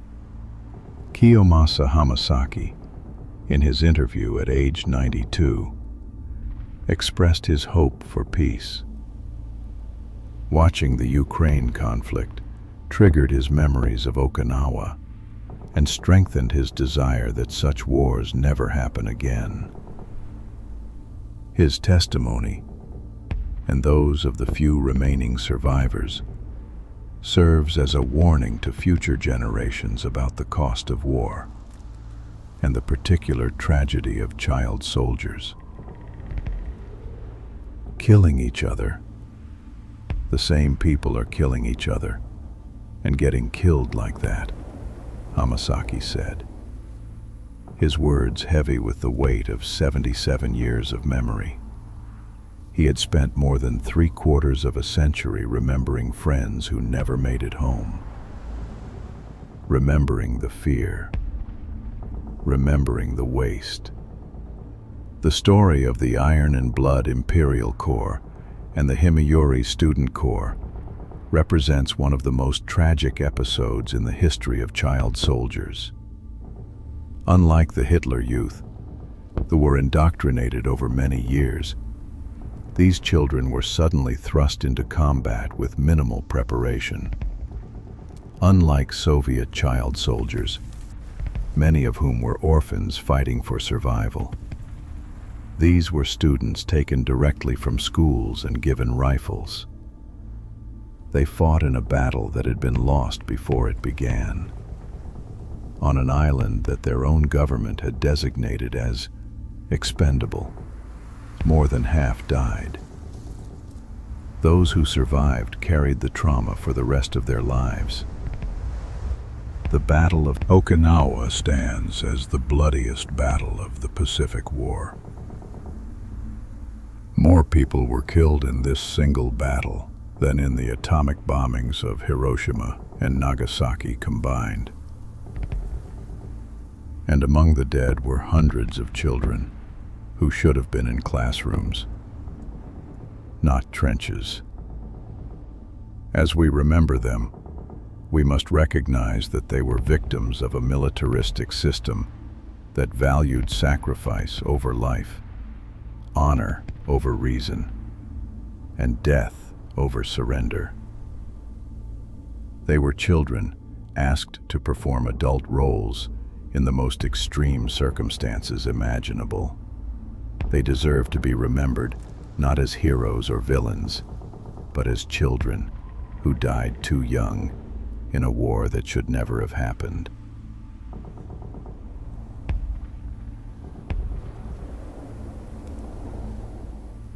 Resistance and defiance. Poland's Grey Ranks and Jewish youth fighters. On August 1st, 1944, at exactly 5 o'clock in the afternoon, 17-year-old Jan Bittner stood at his assigned position in Warsaw. Around his neck hung a white and red armband, marking him as a member of the Polish Home Army. In his hands, he carried a rifle taken from a German armory in a daring raid months earlier. At the signal, he and thousands of other resistance fighters emerged from hiding and attacked German positions throughout the city. The Warsaw Uprising had begun. Jan Bittner was a member of the Zare Zeregi, the Grey Ranks, the underground Polish scouting movement that had operated in secret since the German invasion in 1939. For 5 years, he and thousands of other young Poles had resisted occupation through intelligence gathering, sabotage, propaganda distribution, and eventually armed combat. Now, as Soviet forces approached from the east, the Polish resistance had launched a desperate gamble to liberate their capital before Stalin's army arrived. 63 days later, when the uprising finally collapsed, Jan Bittner would be among the approximately 16,000 resistance fighters killed in the battle. He was 17 years old. The story of Polish and Jewish youth resistance during World War II represents a fundamentally different narrative from the German, Soviet, and Japanese experiences we have examined. These children were not mobilized by their own governments. They were not indoctrinated through state-sponsored organizations. They chose to fight. They chose resistance over collaboration. They chose danger over safety. They chose to risk everything rather than accept occupation and genocide. Their stories illuminate the agency and courage that young people can display even in the most desperate circumstances. But they also reveal the terrible price that children pay when they are forced into adult decisions about violence, sacrifice, and death. Before the war, the Polish scouting movement was one of the largest and most active in Europe. Founded in 1910 and reorganized in 1918 after Poland regained independence, it had grown to include hundreds of thousands of members by 1939. Like scouting movements elsewhere, it emphasized outdoor activities, character development, service, and patriotism. But Polish scouting had a particular emphasis on preparing young people to serve their nation, a legacy of Poland's long history of partition and occupation. When Germany invaded Poland on September 1st, 1939, followed by the Soviet invasion from the east on September 17th, Poland's fate was sealed. By early October, organized military resistance had collapsed. Poland disappeared from the map, divided between Nazi Germany and the Soviet Union. The German occupation of Poland was immediately and systematically brutal. Nazi ideology viewed Poles as Untermenschen, subhumans, fit only for slave labor. The German plan for Poland, documented in internal Nazi communications, called for the extermination of the Polish intelligentsia, the enslavement of the working population, and the eventual colonization of Polish territories by German settlers. Polish schools were closed. Universities were shuttered. Polish language publications were banned. cultural institutions were destroyed. The goal was nothing less than the complete destruction of Polish culture and national identity. In this context, the Polish scouting movement made a fateful decision. Rather than disband, it would go underground. On September 27, 1939, even as Warsaw was still under siege, scouting leaders meeting in secret decided to continue operating clandestinely. They created the Żare Żeregi, the Grey Ranks, an underground scouting organization that would become one of the most effective youth resistance movements in occupied Europe. The Grey Ranks organized themselves along age-stratified lines, with different levels of involvement based on maturity and capability. The youngest members, ages 12 to 14, were called Zawisza, after a legendary Polish knight. They performed the least dangerous activities, distributing underground newspapers, painting anti-German graffiti, learning clandestine scouting skills. Their work was still dangerous, but leaders tried to minimize their exposure to direct confrontation with German forces. Members aged 15 to 17 joined the Bojowe Szkoły, the combat schools, where training became more intensive and military. They learned weapons handling, explosives, urban combat tactics, and intelligence gathering. They conducted sabotage operations, attacked German supply lines, and gathered information for the Polish Home Army. Those over 18 could join the Grupy Sztormowe, the assault groups, which conducted the most dangerous operations: assassinations of German officials, armed attacks on German installations, and eventually participation in major uprisings. This age-based structure reflected an attempt to balance the need for resistance with some measure of protection for the youngest members. But in practice, the boundaries were often blurred. 12 and 13-year-olds sometimes participated in dangerous operations. The chaos of occupation and the demands of resistance made strict age limits difficult to enforce. At its peak, the Grey Ranks had over 8,000 members in Warsaw alone, with thousands more in other Polish cities. They published underground newspapers. They operated clandestine schools to preserve Polish culture and education.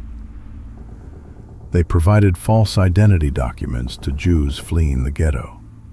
They conducted countless acts of sabotage against German forces.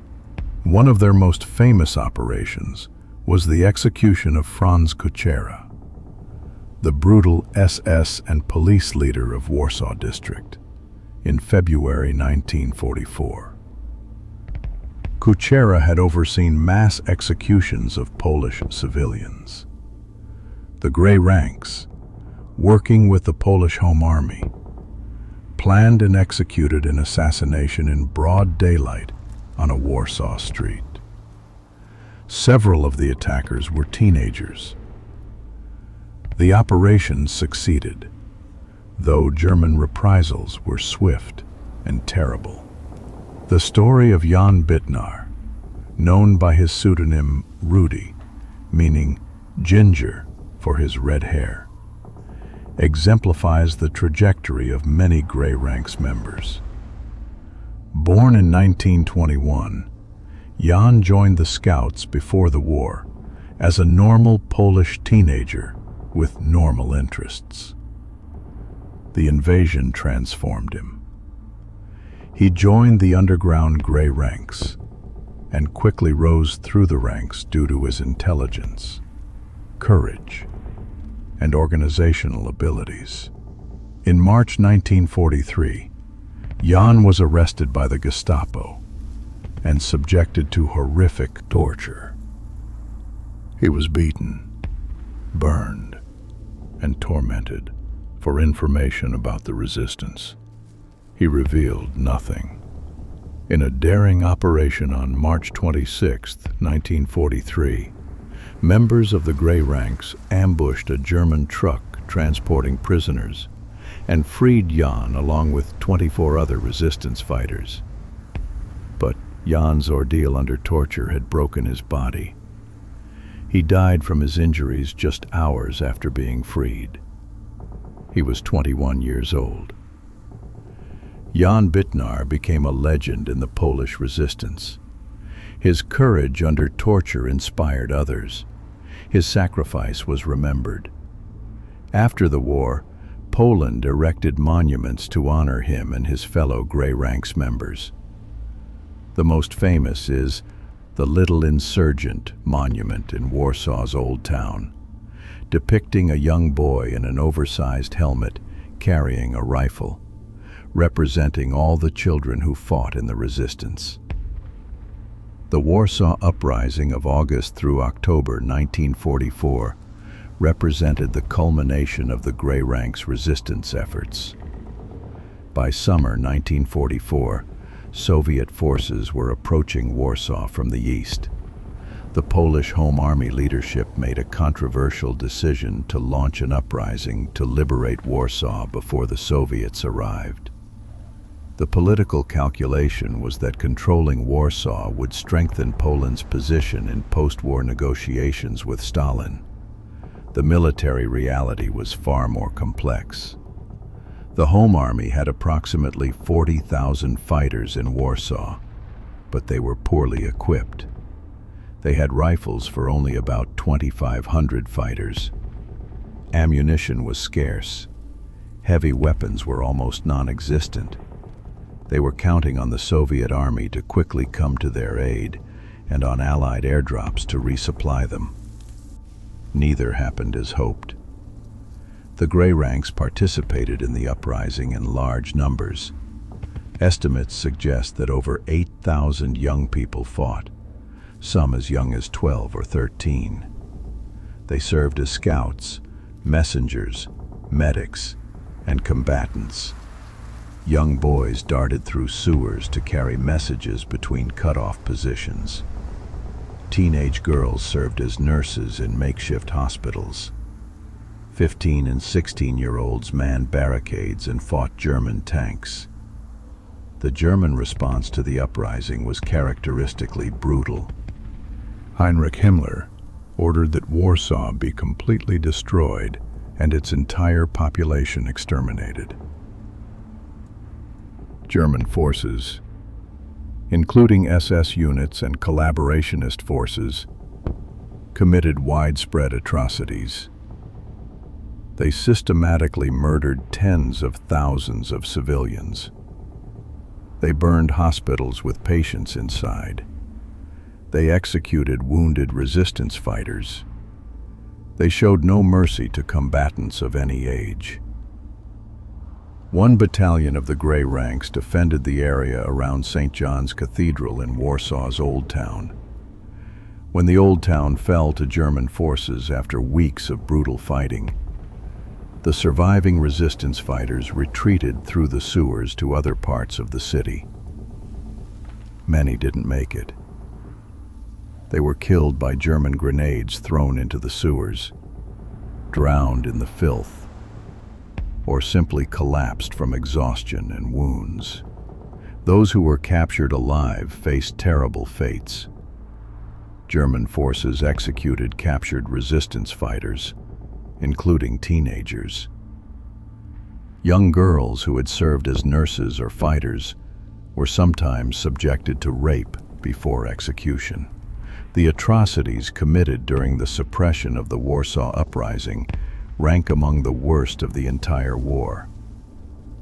The uprising lasted 63 days. The Polish resistance fought with extraordinary courage against overwhelming odds.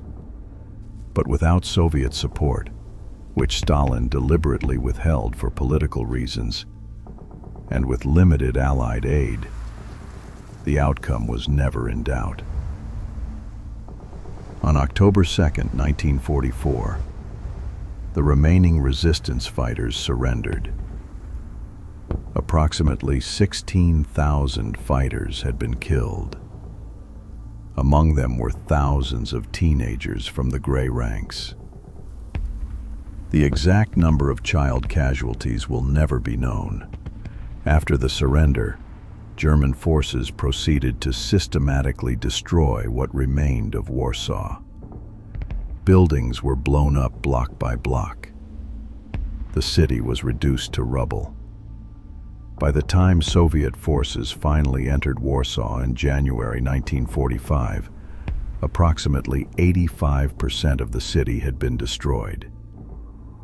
Warsaw, one of Europe's great cities, had been erased. The Gray Ranks represent one type of youth resistance, but parallel to their story runs another narrative, equally powerful and perhaps even more desperate. The resistance of Jewish youth in the ghettos and forests of occupied Poland. The Nazi plan for European Jews was extermination.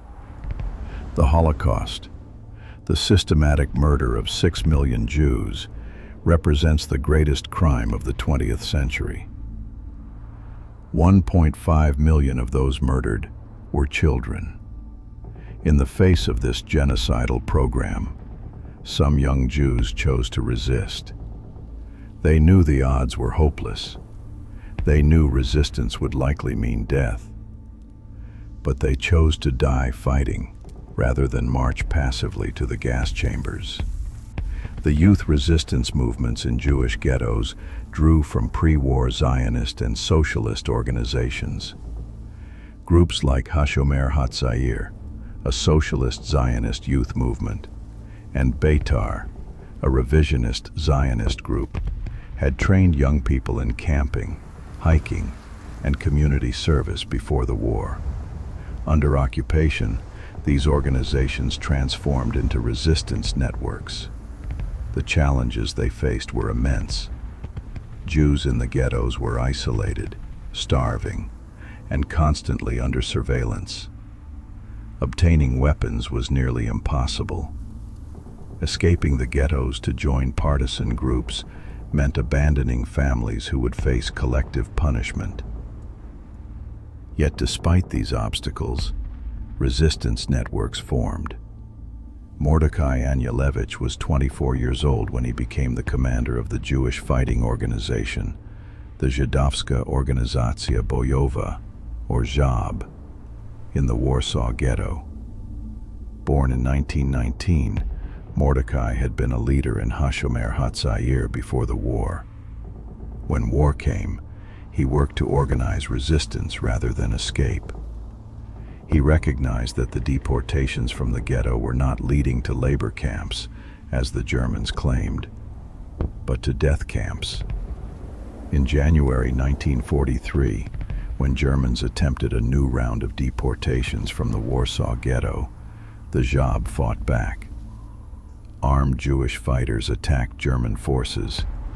The Germans, surprised by the resistance, temporarily halted the deportations. This small victory energized the resistance and gave the ghetto's remaining inhabitants hope that they could fight back. On April 19, 1943, the day before Hitler's birthday, German forces entered the ghetto to liquidate it once and for all. They expected minimal resistance from a starving, demoralized population. Instead, they were met with gunfire and grenades. The Warsaw Ghetto uprising had begun. The Jewish fighters numbered only about 750, armed with a handful of pistols, some rifles, and homemade explosives. They faced over 2,000 well-armed German troops, supported by artillery, tanks, and aircraft.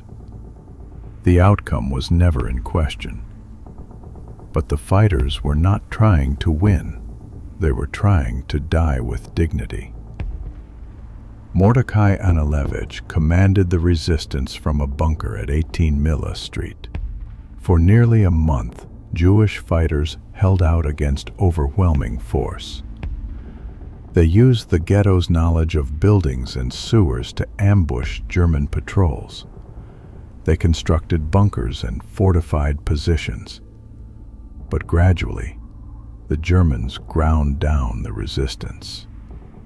SS General Jürgen Stroop, commanding the German forces, adopted a strategy of simply burning the ghetto block by block. He used flamethrowers to set buildings on fire, forcing fighters and civilians into the open where they could be shot. Tens of thousands of civilians died in the flames or were captured and sent to Treblinka death camp. On May 8, 1943, German forces surrounded Mordecai Anilevich's command bunker at 18 Mila Street. Rather than surrender, Mordecai and many of his fighters committed suicide. He was 24 years old. The ghetto uprising was crushed by May 16th. Most of the fighters were dead. The surviving Jewish population was deported to death camps. The Germans demolished what remained of the ghetto. But the resistance had achieved something important. They had shown that Jews would fight back. They had preserved their dignity. They had chosen how they would die. Among the fighters in the Warsaw Ghetto were many teenagers. 15 and 16-year-olds served as couriers, carrying messages between bunkers and resistance cells. Some fought directly. Many were killed in the fighting or captured and executed. Their names are mostly lost to history. But we know some stories. Renia Kukielka was one of the courier girls. Young women and teenage girls who smuggled weapons, messages, and people across ghetto boundaries. These young women exploited German stereotypes about Jewish women to move freely. They dyed their hair blonde, learned to speak perfect Polish, and carried false identity papers. They smuggled guns concealed in loaves of bread, grenades hidden in their clothing, messages memorized or written in invisible ink. The work was extraordinarily dangerous. If caught, they faced torture and execution. German forces were particularly brutal to captured courier girls, often subjecting them to sexual violence before killing them. Yet these young women continued their work, knowing the risks, because the alternative was to do nothing while their people were murdered. Jewish youth resistance was not limited to the ghettos. Some young Jews escaped to the forests and joined partisan groups. This required extraordinary courage and luck. Partisans were often poorly equipped and faced constant German manhunts. Moreover, some partisan groups were anti-Semitic and refused to accept Jewish fighters, or even killed them.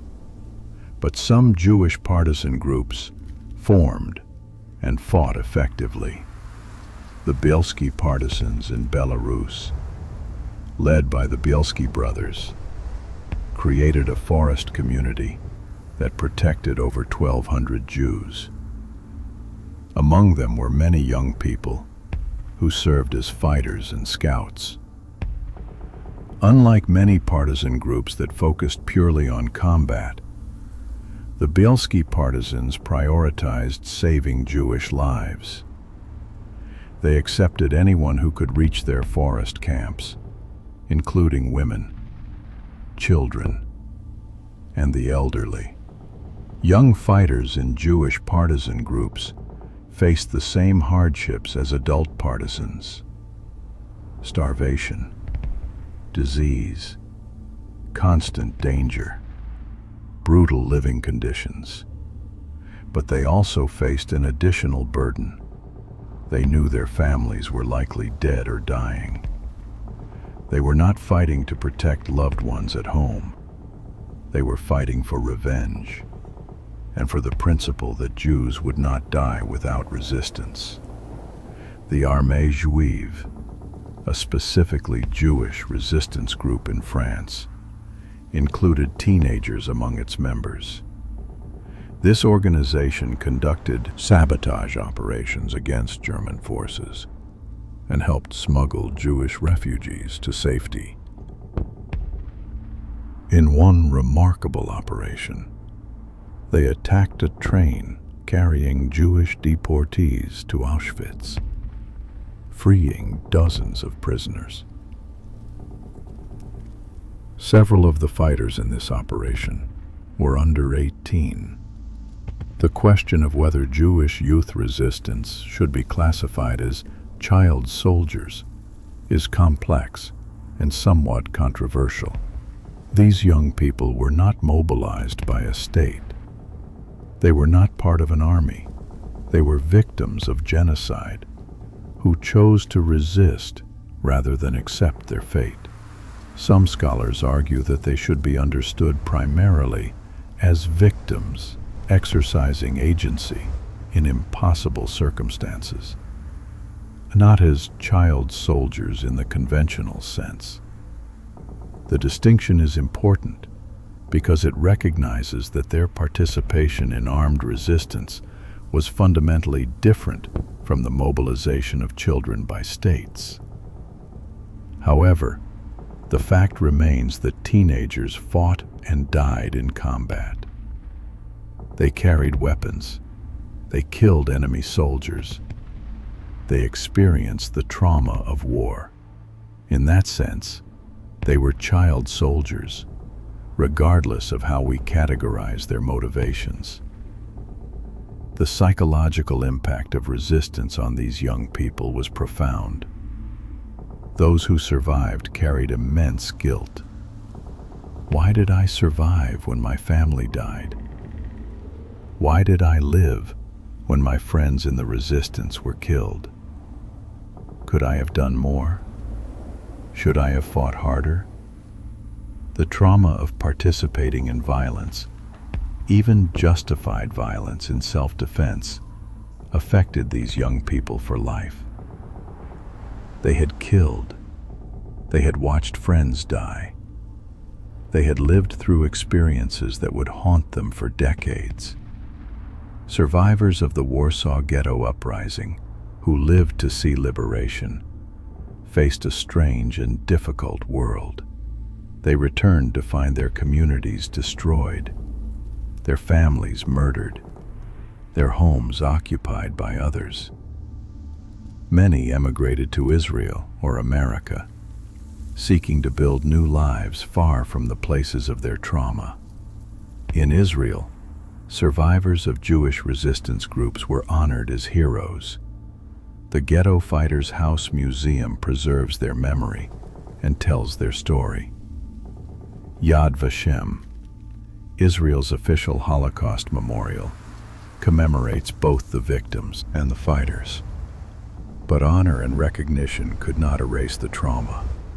Many survivors struggled with depression, anxiety, and post-traumatic stress. Some never spoke about their experiences, finding the memories too painful to revisit.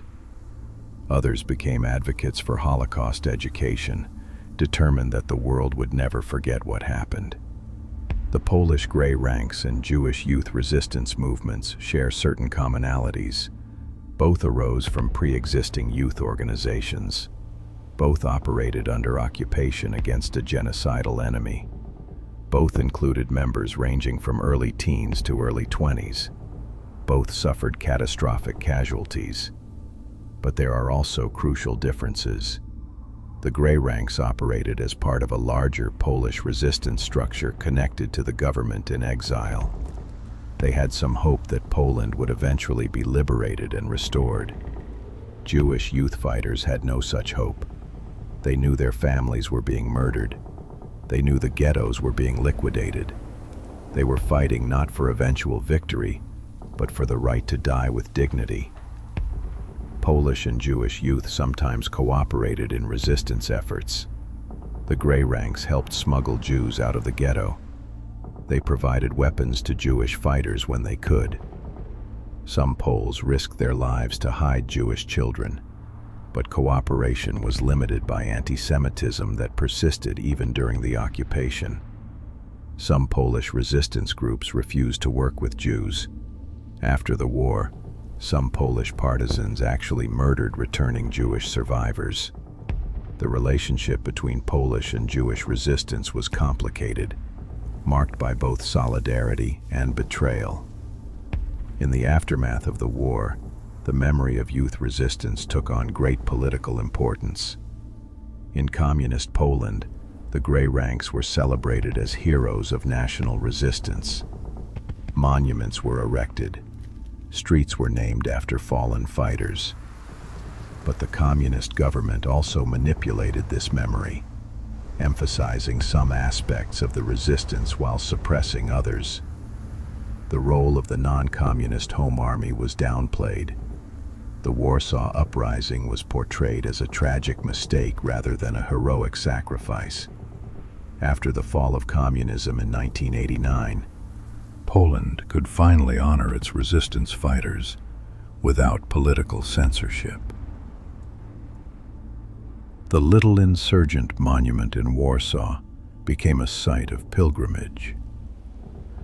The Warsaw Uprising Museum, opened in 2004, tells the story of the resistance with sophisticated multimedia exhibits.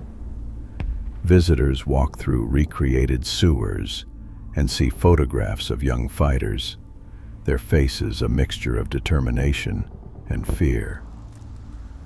For Jewish resistance, memory has been complicated by the broader politics of Holocaust remembrance. For many years, the dominant narrative emphasized Jewish victimhood rather than resistance.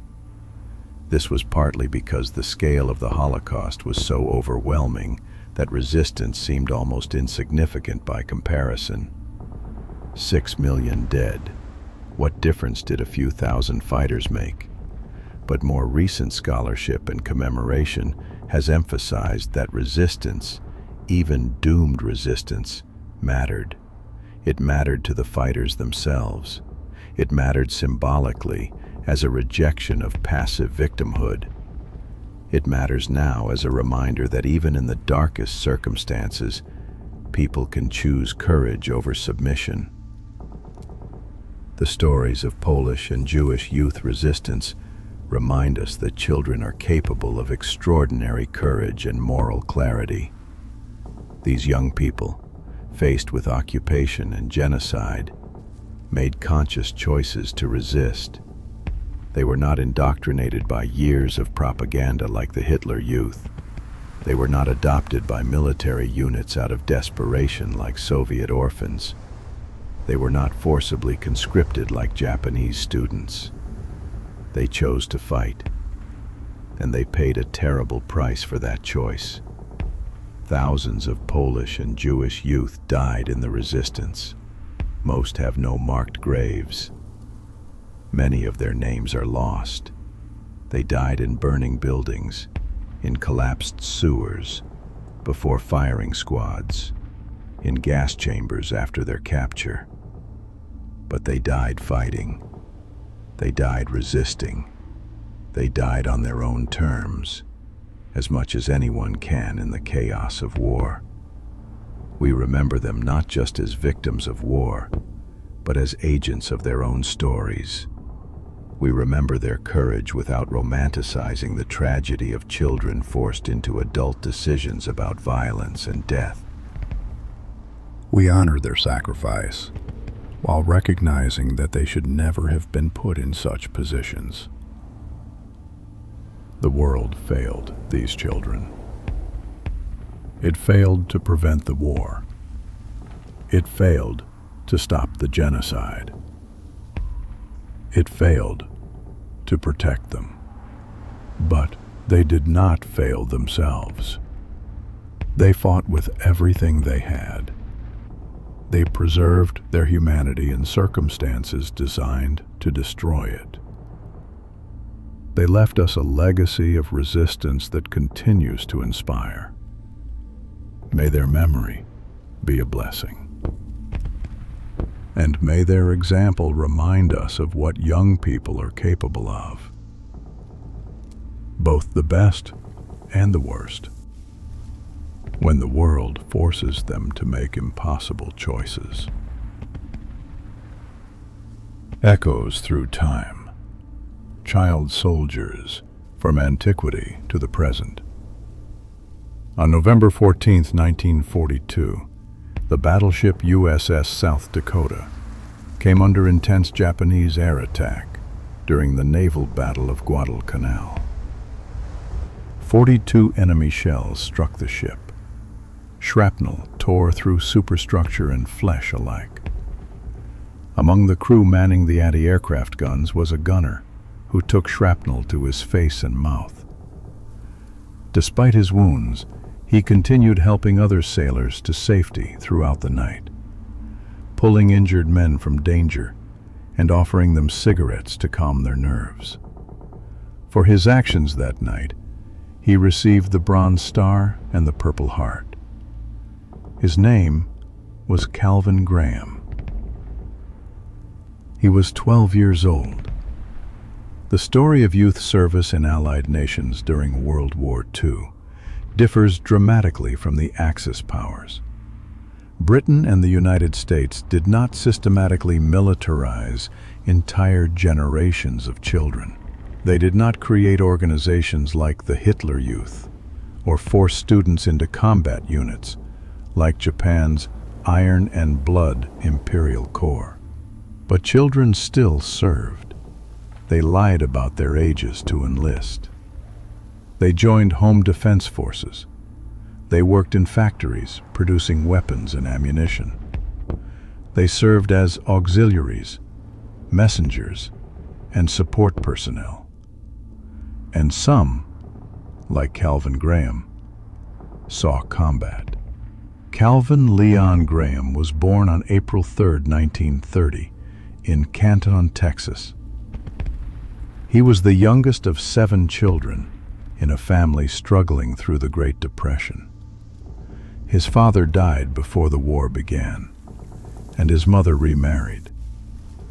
Calvin's stepfather was abusive, and by the 6th grade, the boy had moved out to live with an older brother in a shoddy house. He supported himself by selling newspapers and delivering telegrams. Being constantly around newspapers gave Calvin insight into world events. He followed the war in Europe. He knew about the Nazi conquest of France, the Battle of Britain, the invasion of the Soviet Union. And on December 7, 1941, like millions of other Americans, 11-year-old Calvin Graham listened to news reports of the Japanese attack on Pearl Harbor. For many Americans, Pearl Harbor created an overwhelming desire to serve, to fight back against the aggression. But Calvin was 11 years old. The minimum age for military service was 17, or 16 with parental consent. Nevertheless, Calvin Graham decided he would join the Navy. For nearly a year he prepared. He began shaving, hoping the razor burn would make him look older. He practiced speaking in a deeper voice. He borrowed his older brother's clothes. He studied how adult men moved and talked. And on August 15, 1942, shortly after his 12th birthday, Calvin Graham went to the Houston recruiting office. Getting enlisted required forgery and deception. With help from friends, Calvin forged his mother's signature and obtained a notary stamp from a local hotel. At 5 feet 2 inches and 125 pounds, he looked absurdly young. But he had one advantage. The United States was losing the war. The Navy needed men desperately. Recruiters were willing to overlook obvious signs of youth if a boy was insistent enough. The dentist nearly exposed him. Calvin later recalled, "I knew he'd know how young I was by my teeth. When the dentist kept saying Calvin was 12, the boy said he was 17. Calvin's trump card was knowledge. He knew for certain that boys ahead of him in line were underage, and the dentist had let them through. Finally, the dentist said he didn't have time to argue and let Calvin pass. Calvin Graham was sworn into the United States Navy on August 15, 1942, at age 12, making him the youngest person to enlist during World War II. His mother thought he was visiting relatives. In reality, he had dropped out of 7th grade and was on his way to basic training in San Diego. Boot camp was brutal for the underage recruits. According to Calvin, the drill instructors knew that several recruits were underage. "We were losing the war then, so they took 6 of us," he later said. But knowing they were children, the instructors made them run extra miles and carry heavier packs, perhaps trying to break them, perhaps trying to prepare them for what was coming. Calvin persevered. After 3 weeks of boot camp, he was assigned to the newly commissioned battleship USS South Dakota and sent to Pearl Harbor. Another sailor, Marine Henry Bucher, recalled meeting Calvin aboard the ship. "Calvin asked me, 'Can you keep a secret? I'm 15, Bucher later told the Chicago Tribune. Bucher kept the secret. He didn't discover Calvin was actually 12 until 35 years later. The South Dakota steamed into the Pacific as part of a task force alongside the legendary aircraft carrier USS Enterprise. Calvin's first combat action came on October 26, 1942, at the Battle of the Santa Cruz Islands, where the South Dakota protected the Enterprise from Japanese air attack. But the true test came in November, during the naval battle of Guadalcanal. On the night of November 14th through 15th, 1942, the South Dakota engaged 8 Japanese destroyers in a savage surface action. The battleship took 42 hits. Calvin Graham, manning a 40mm anti-aircraft gun, was struck by shrapnel that tore through his jaw and mouth. At another point, an explosion hurled him 3 stories down inside the ship. But Calvin didn't seek medical attention. Instead, the 12-year-old spent the night pulling wounded sailors to safety, making tourniquets from belts taken from the dead, and giving cigarettes to the living to calm their nerves.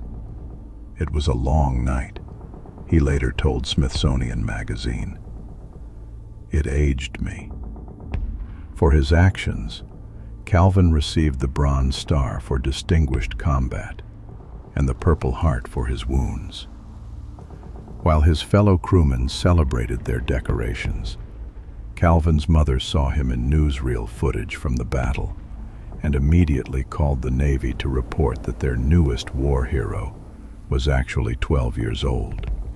The Navy's response was swift and harsh.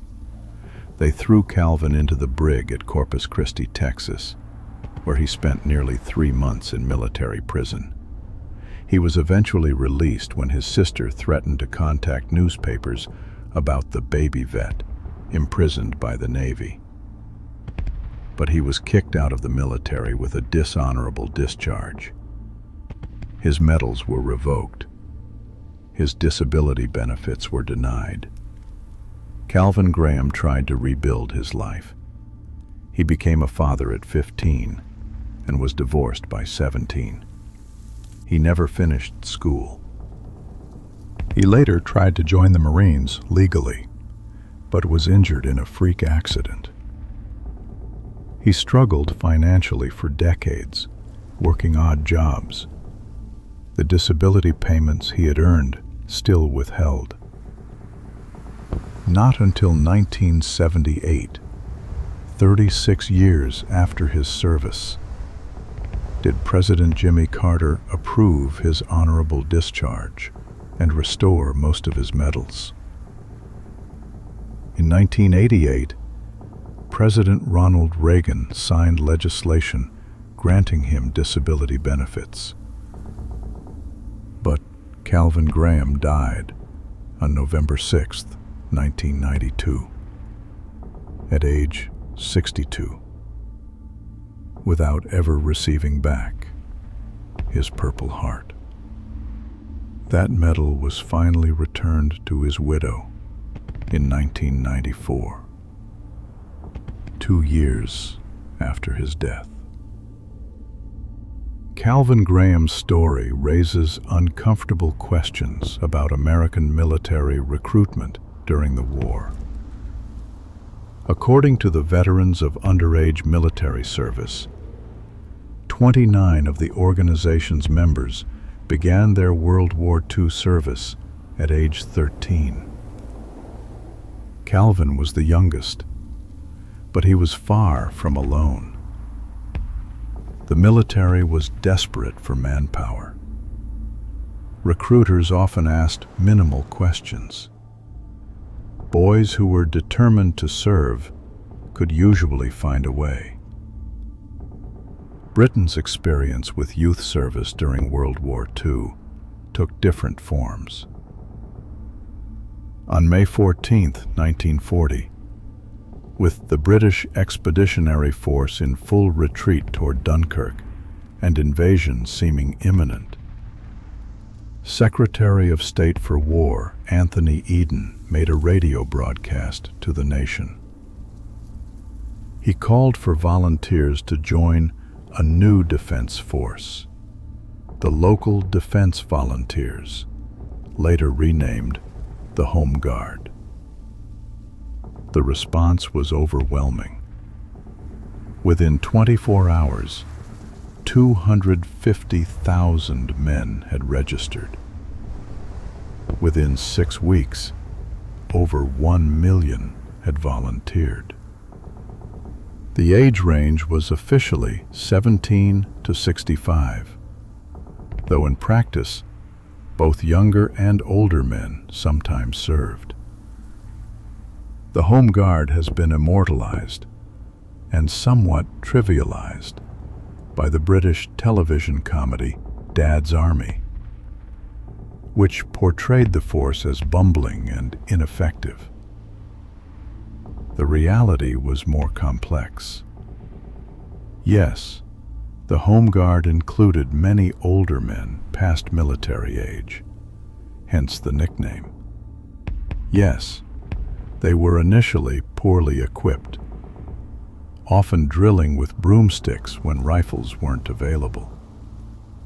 But as the war progressed, the Home Guard became a well-trained, well-equipped force that performed valuable functions. And among its members were teenagers, 17-year-olds who joined the Home Guard as preparation for military service when they reached 18. The average age of Home Guard members actually decreased as the war progressed, with older members retiring and younger men filling the ranks before their call-up to regular forces. The Home Guard's duties included manning roadblocks and fixed defenses, patrolling against potential German paratroop or seaborne landings, guarding vulnerable points like bridges and factories, and providing pre-conscription training for young men.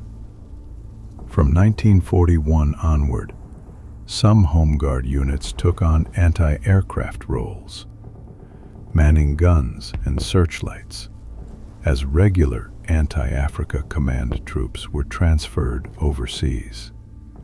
For 17-year-old members, the Home Guard provided military training and a sense of purpose, while they waited to turn 18 and join the regular forces. They learned weapons handling, tactics, and military discipline. They participated in exercises and stood watch through cold nights. And they faced real danger from German air raids. During the Blitz, the sustained bombing campaign against British cities from September 1940 through May 1941, Home Guard members helped with civil defense, rescue operations, and firefighting. Some were killed during air raids. Over the course of the war, 1,206 Home Guard members died while on duty, from enemy action or accidents. Beyond the official Home Guard, British youth participated in the war effort through various auxiliary services. From 1941 onward, all those aged 16 to 18 were required to register for some form of national service, even if they had full-time jobs. Boys received their call-up papers for the armed forces when they turned 18. Boy Scouts and Girl Guides, though not military organizations, performed important civil defense roles. Those over 16 helped with air raid precaution services, later known as civil defense. They worked as messengers during raids, fire watchers, and assistants to voluntary services. They delivered messages when telephone lines were down, guided rescue workers to bombed buildings, and helped evacuate civilians from danger zones. The danger was very real. During the Blitz, 7,736 children were killed and 7,622 seriously wounded. Air raids did not distinguish between combatants and civilians, between adults and children. Bombs fell on homes, schools, and shelters. Children died in their beds, in underground stations being used as shelters, and while performing civil defense duties. Both Britain and the United States saw massive increases in child labor during World War II, though this was often downplayed or ignored in official histories. With millions of adult men serving in the military and production demands skyrocketing, industries turned to women, older workers, and teenagers to fill the gaps. In the United States, child labor laws were sometimes relaxed or poorly enforced during the war. Teenagers, and even younger children, worked in factories producing munitions, aircraft, ships, and other war materials. The famous Rosie the Riveter image celebrated women's industrial work, but teenage girls were also riveting, welding, and assembling weapons. The work was often dangerous. Industrial accidents increased as inexperienced workers, including teenagers, operated heavy machinery and worked with hazardous materials. Explosions in munitions factories killed workers regardless of age. Long hours, sometimes 12 or 16-hour shifts, took physical and psychological tolls. As we conclude this investigation into youth service in World War II armies, we must confront an uncomfortable truth.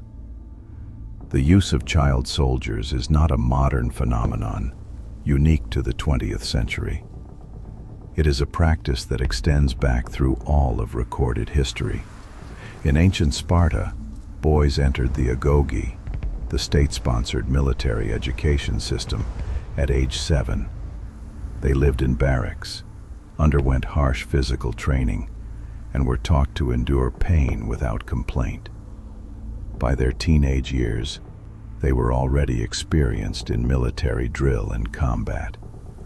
At age 20, after 13 years of military training, they became full citizens and soldiers. The Roman Empire employed young men in its legions from their late teens onward. While the official minimum age was supposed to be around 17, in practice, younger boys sometimes served. During times of crisis, age requirements were often ignored entirely. Medieval Europe saw extensive use of young squires in warfare. Boys from noble families would serve knights as squires from around age 14, accompanying them into battle, carrying equipment, and sometimes fighting directly.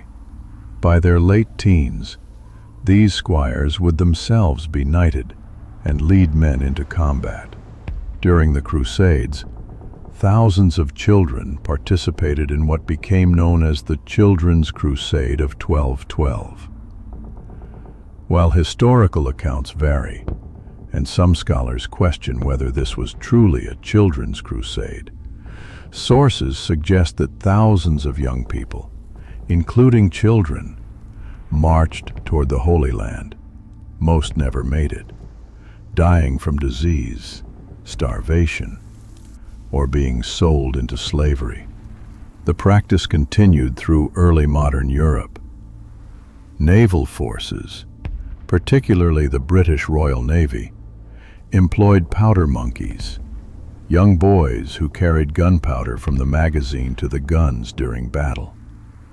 These boys were often as young as 10 or 12, chosen for their small size, which allowed them to move quickly through cramped spaces below decks. During battle, they faced the same dangers as adult sailors: cannonballs, splinters, fire, drowning when ships sank. The Napoleonic Wars saw extensive use of young drummers and buglers in European armies. While officially non-combatants, these boys accompanied troops into battle, sounding signals amid the chaos of musket fire and artillery. Many were killed or wounded. Even the American Civil War, fought from 1861 to 1865, included substantial numbers of underage soldiers. While the official minimum age for Union soldiers was 18, or 17 with parental consent, tens of thousands of boys lied about their ages to enlist. Estimates suggest that between 250,000 and 420,000 soldiers were under 18 when they enlisted, with some as young as 12 or 13. These young soldiers served as drummers, buglers, and messengers, but many also fought as infantry. They died at Gettysburg, Antietam, Shiloh, and hundreds of other battles. The youngest documented casualty of the Civil War was a 12-year-old drummer boy killed at Shiloh. World War I saw the continuation of this tragic pattern. In Britain alone, it's estimated that as many as 250,000 underage boys enlisted, some as young as 14 or 15. Recruiters often turned a blind eye to obviously underage volunteers. The war needed bodies, and boys provided them. The youngest known British soldier to die in World War I was Private John Condon of the Royal Irish Regiment, who was killed in May 1915. He was 14 years old. Many of these boys died in the meat grinder of trench warfare, cut down by machine gun fire going over the top, killed by artillery barrages, or succumbing to gas attacks and disease. Their youth offered no protection against industrial warfare. So when we examine the use of child soldiers in World War II, we must recognize that we are not looking at an aberration. We are looking at the continuation, and perhaps the culmination, of a practice as old as warfare itself. What made World War II different was not that children fought. What made it different was the scale, the systematic nature, and the industrial efficiency with which children were mobilized and killed. The Hitler Youth represented the most systematic attempt in history to militarize an entire generation from early childhood.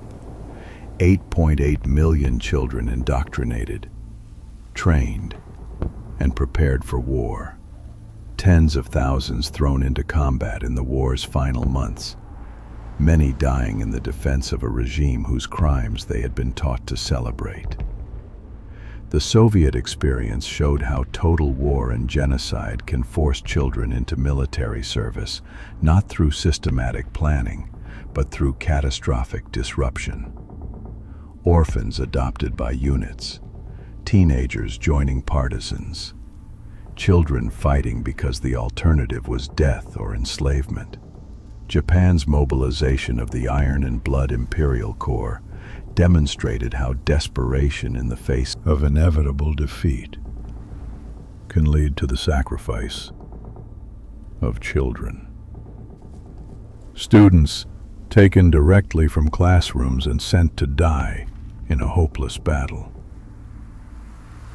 Over 50% casualties in 3 months.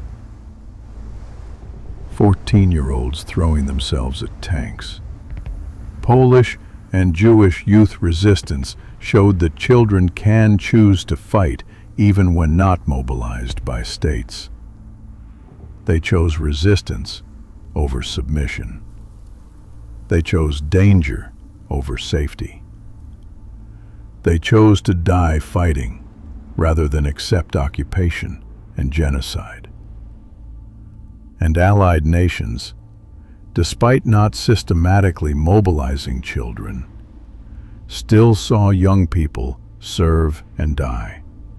12-year-olds manning anti-aircraft guns on battleships, 17-year-olds in the Home Guard, teenagers working in dangerous factories. But World War II also marked a turning point. The scale of the horror, the systematic nature of the atrocities, and the global devastation finally prompted serious international efforts to prevent such catastrophes in the future. The United Nations was founded in 1945 with the explicit goal of preventing another world war. The Universal Declaration of Human Rights, adopted in 1948, included provisions for child welfare and protection. The Geneva Conventions of 1949 expanded protections for civilians, including children, in war zones. But it would take decades for international law to specifically address child soldiers. The 1977 additional protocols to the Geneva Conventions set 15 as the minimum age for participation in armed conflict. The United Nations Convention on the Rights of the Child in 1989 defined a child as anyone under 18 and called for special protections. Finally, in 1998, the Rome Statute of the International Criminal Court explicitly defined conscripting or enlisting children under the age of 15 years into armed forces, or using them to participate actively in hostilities. as a war crime. The optional protocol to the Convention on the Rights of the Child in 2000 raised the age to 18. These laws came too late for the children of World War II. No one was prosecuted specifically for creating the Hitler Youth's combat divisions. No one faced justice for mobilizing the Iron and Blood Imperial Corps. No one was held accountable for sending Soviet orphans into battle. The use of child soldiers, while clearly a violation of basic human rights, was not a primary focus of war crimes tribunals. And tragically, despite the international laws now in place, child soldiers continue to exist. According to UNICEF and other organizations monitoring the issue, hundreds of thousands of children continue to serve in armed forces and armed groups around the world today. They serve in conflicts in Africa, the Middle East, Asia, and Latin America. They are kidnapped and forced to fight. They are recruited through coercion and manipulation. Some join voluntarily, seeing military service as the only path to survival or status. They serve as combatants, porters, cooks, messengers, and sex slaves. They are drugged to make them fearless. They are brutalized to make them obedient. They are given weapons and told to kill. In South Sudan, children as young as 10 have been recruited by both government forces and rebel groups. In Myanmar, thousands of children serve in various armed groups. In Colombia, even after the peace agreement with FARC, children continue to be recruited by armed groups. In Syria and Yemen, children have been swept into brutal civil wars. The Islamic State systematically recruited and trained children, creating what they called the cubs of the caliphate. Children indoctrinated through schools and training camps to become fighters and suicide bombers. Videos emerged showing children executing prisoners, images that shocked the world but represented the continuation of an ancient practice in modern form. The international community has made some progress in addressing this issue. The Paris Principles and Guidelines on Children Associated with Armed Forces, adopted in 2007, established that children accused of crimes during their service should primarily be treated as victims and dealt with through restorative justice and rehabilitation rather than criminal prosecution. Some former child soldiers have received specialized support to help them reintegrate into society. Programs provide education, counseling, and skills training, but the resources available are vastly insufficient compared to the scale of the need. Most former child soldiers receive little or no support. They are left to deal with their trauma alone. The lessons of World War II remain painfully relevant. We learned that children can be systematically indoctrinated into military service, as with the Hitler Youth. We learned that desperate circumstances can drive children into combat, as with Soviet orphans and Jewish ghetto fighters. We learned that even democracies with strong institutions will bend rules when faced with existential threats, as with underage American enlistees. We learned that children in war zones inevitably become involved in conflict, whether we want them to or not. But we also learned that using child soldiers, regardless of context or justification, causes profound and lasting harm. The psychological toll is immense. The moral complexity is troubling. The loss of childhood is irreversible. Throughout this investigation, we have encountered individual children whose stories illuminate the larger patterns. Sergei Oleshkov, adopted by the Red Army at age 6 after watching his mother and brother executed, who earned a medal for heroism at Stalingrad and lived to tell his story. Calvin Graham, who lied his way into the Navy at 12, fought at Guadalcanal, and spent decades fighting for recognition. Kiyomasa Hamasaki, forced into the Iron and Blood Imperial Corps at 14, who survived the Battle of Okinawa and at age 92 still advocated for peace. Mordecai Anielewicz, 24-year-old commander of the Warsaw Ghetto Uprising, who died fighting in the ruins of the ghetto. Vasily Kurka, 16-year-old Soviet sniper with 179 confirmed kills, who died liberating Poland at age 19. The unnamed scouts of the Grey Ranks who died defending St. John's Cathedral in Warsaw, found in their Boy Scout uniforms when the rubble was cleared. The 868 members of the Iron and Blood Imperial Corps who died at Okinawa. The thousands of Hitler Youth who died defending Berlin in the war's final days. Each of these children had a name, a face, a personality, dreams and fears. Each was someone's son or daughter, brother or sister. Each should have had a future. Instead, they became statistics in the largest and most destructive war in human history. We have traveled through 5 segments examining youth service in World War II armies. We've seen German children systematically indoctrinated and mobilized through the Hitler Youth. We've met Soviet orphans adopted by military units and teenagers who became partisan fighters. We've witnessed Japanese students forcibly conscripted for the defense of Okinawa. We've followed Polish scouts and Jewish youth who chose resistance over submission. And we've examined Allied youth who volunteered, lied about their ages, or contributed on home fronts. The numbers are staggering. The Hitler Youth had 8.8 million members, with tens of thousands seeing combat. The Soviet Union had at least 25,000 children in military units and 520,000 in partisan movements. Japan mobilized 1,780 students just for Okinawa. Poland's Grey Ranks had over 8,000 members in the Warsaw Uprising alone.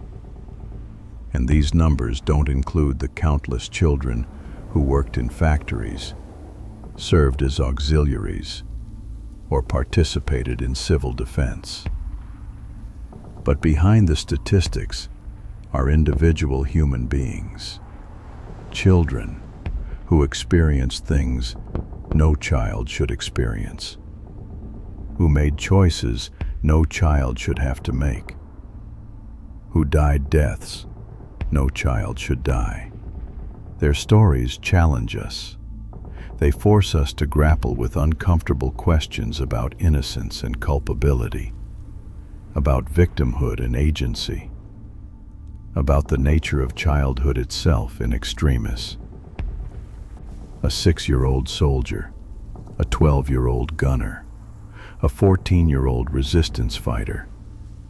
These combinations of words should be contradictions. Children are not soldiers. Soldiers are not children.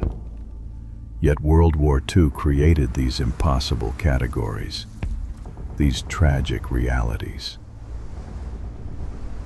As we conclude this investigation, we must hold several truths simultaneously.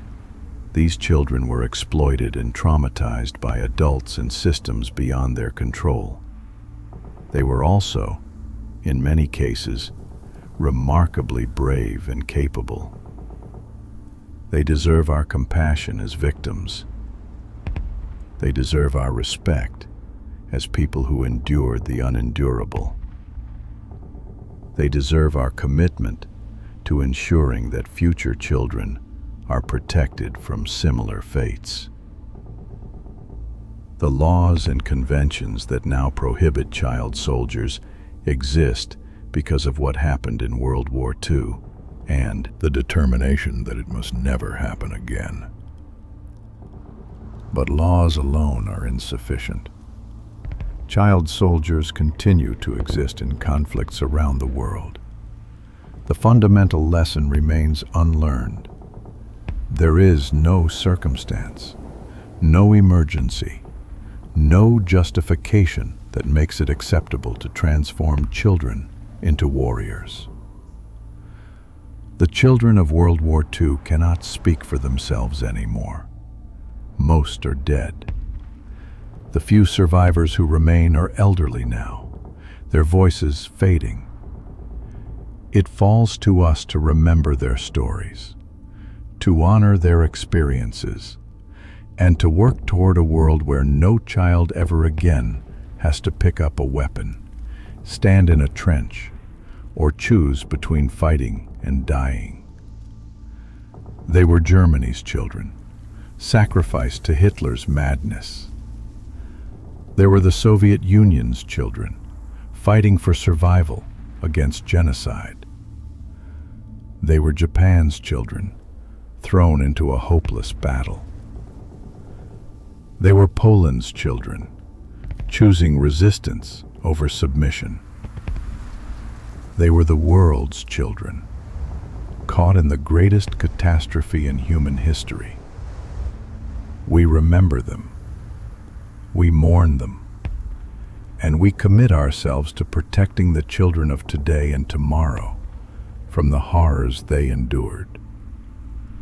May their memories be a blessing, and may their sacrifices serve as an eternal warning of war's capacity to consume even the innocent. For as long as we remember what happened to these children, as long as we tell their stories, as long as we refuse to look away from the uncomfortable truth of their experiences, there remains hope that humanity can learn from its darkest chapter and build a future where childhood means safety, education, play, and hope, not trenches, weapons, and death. This is their story. This is our responsibility. This is the promise we must keep.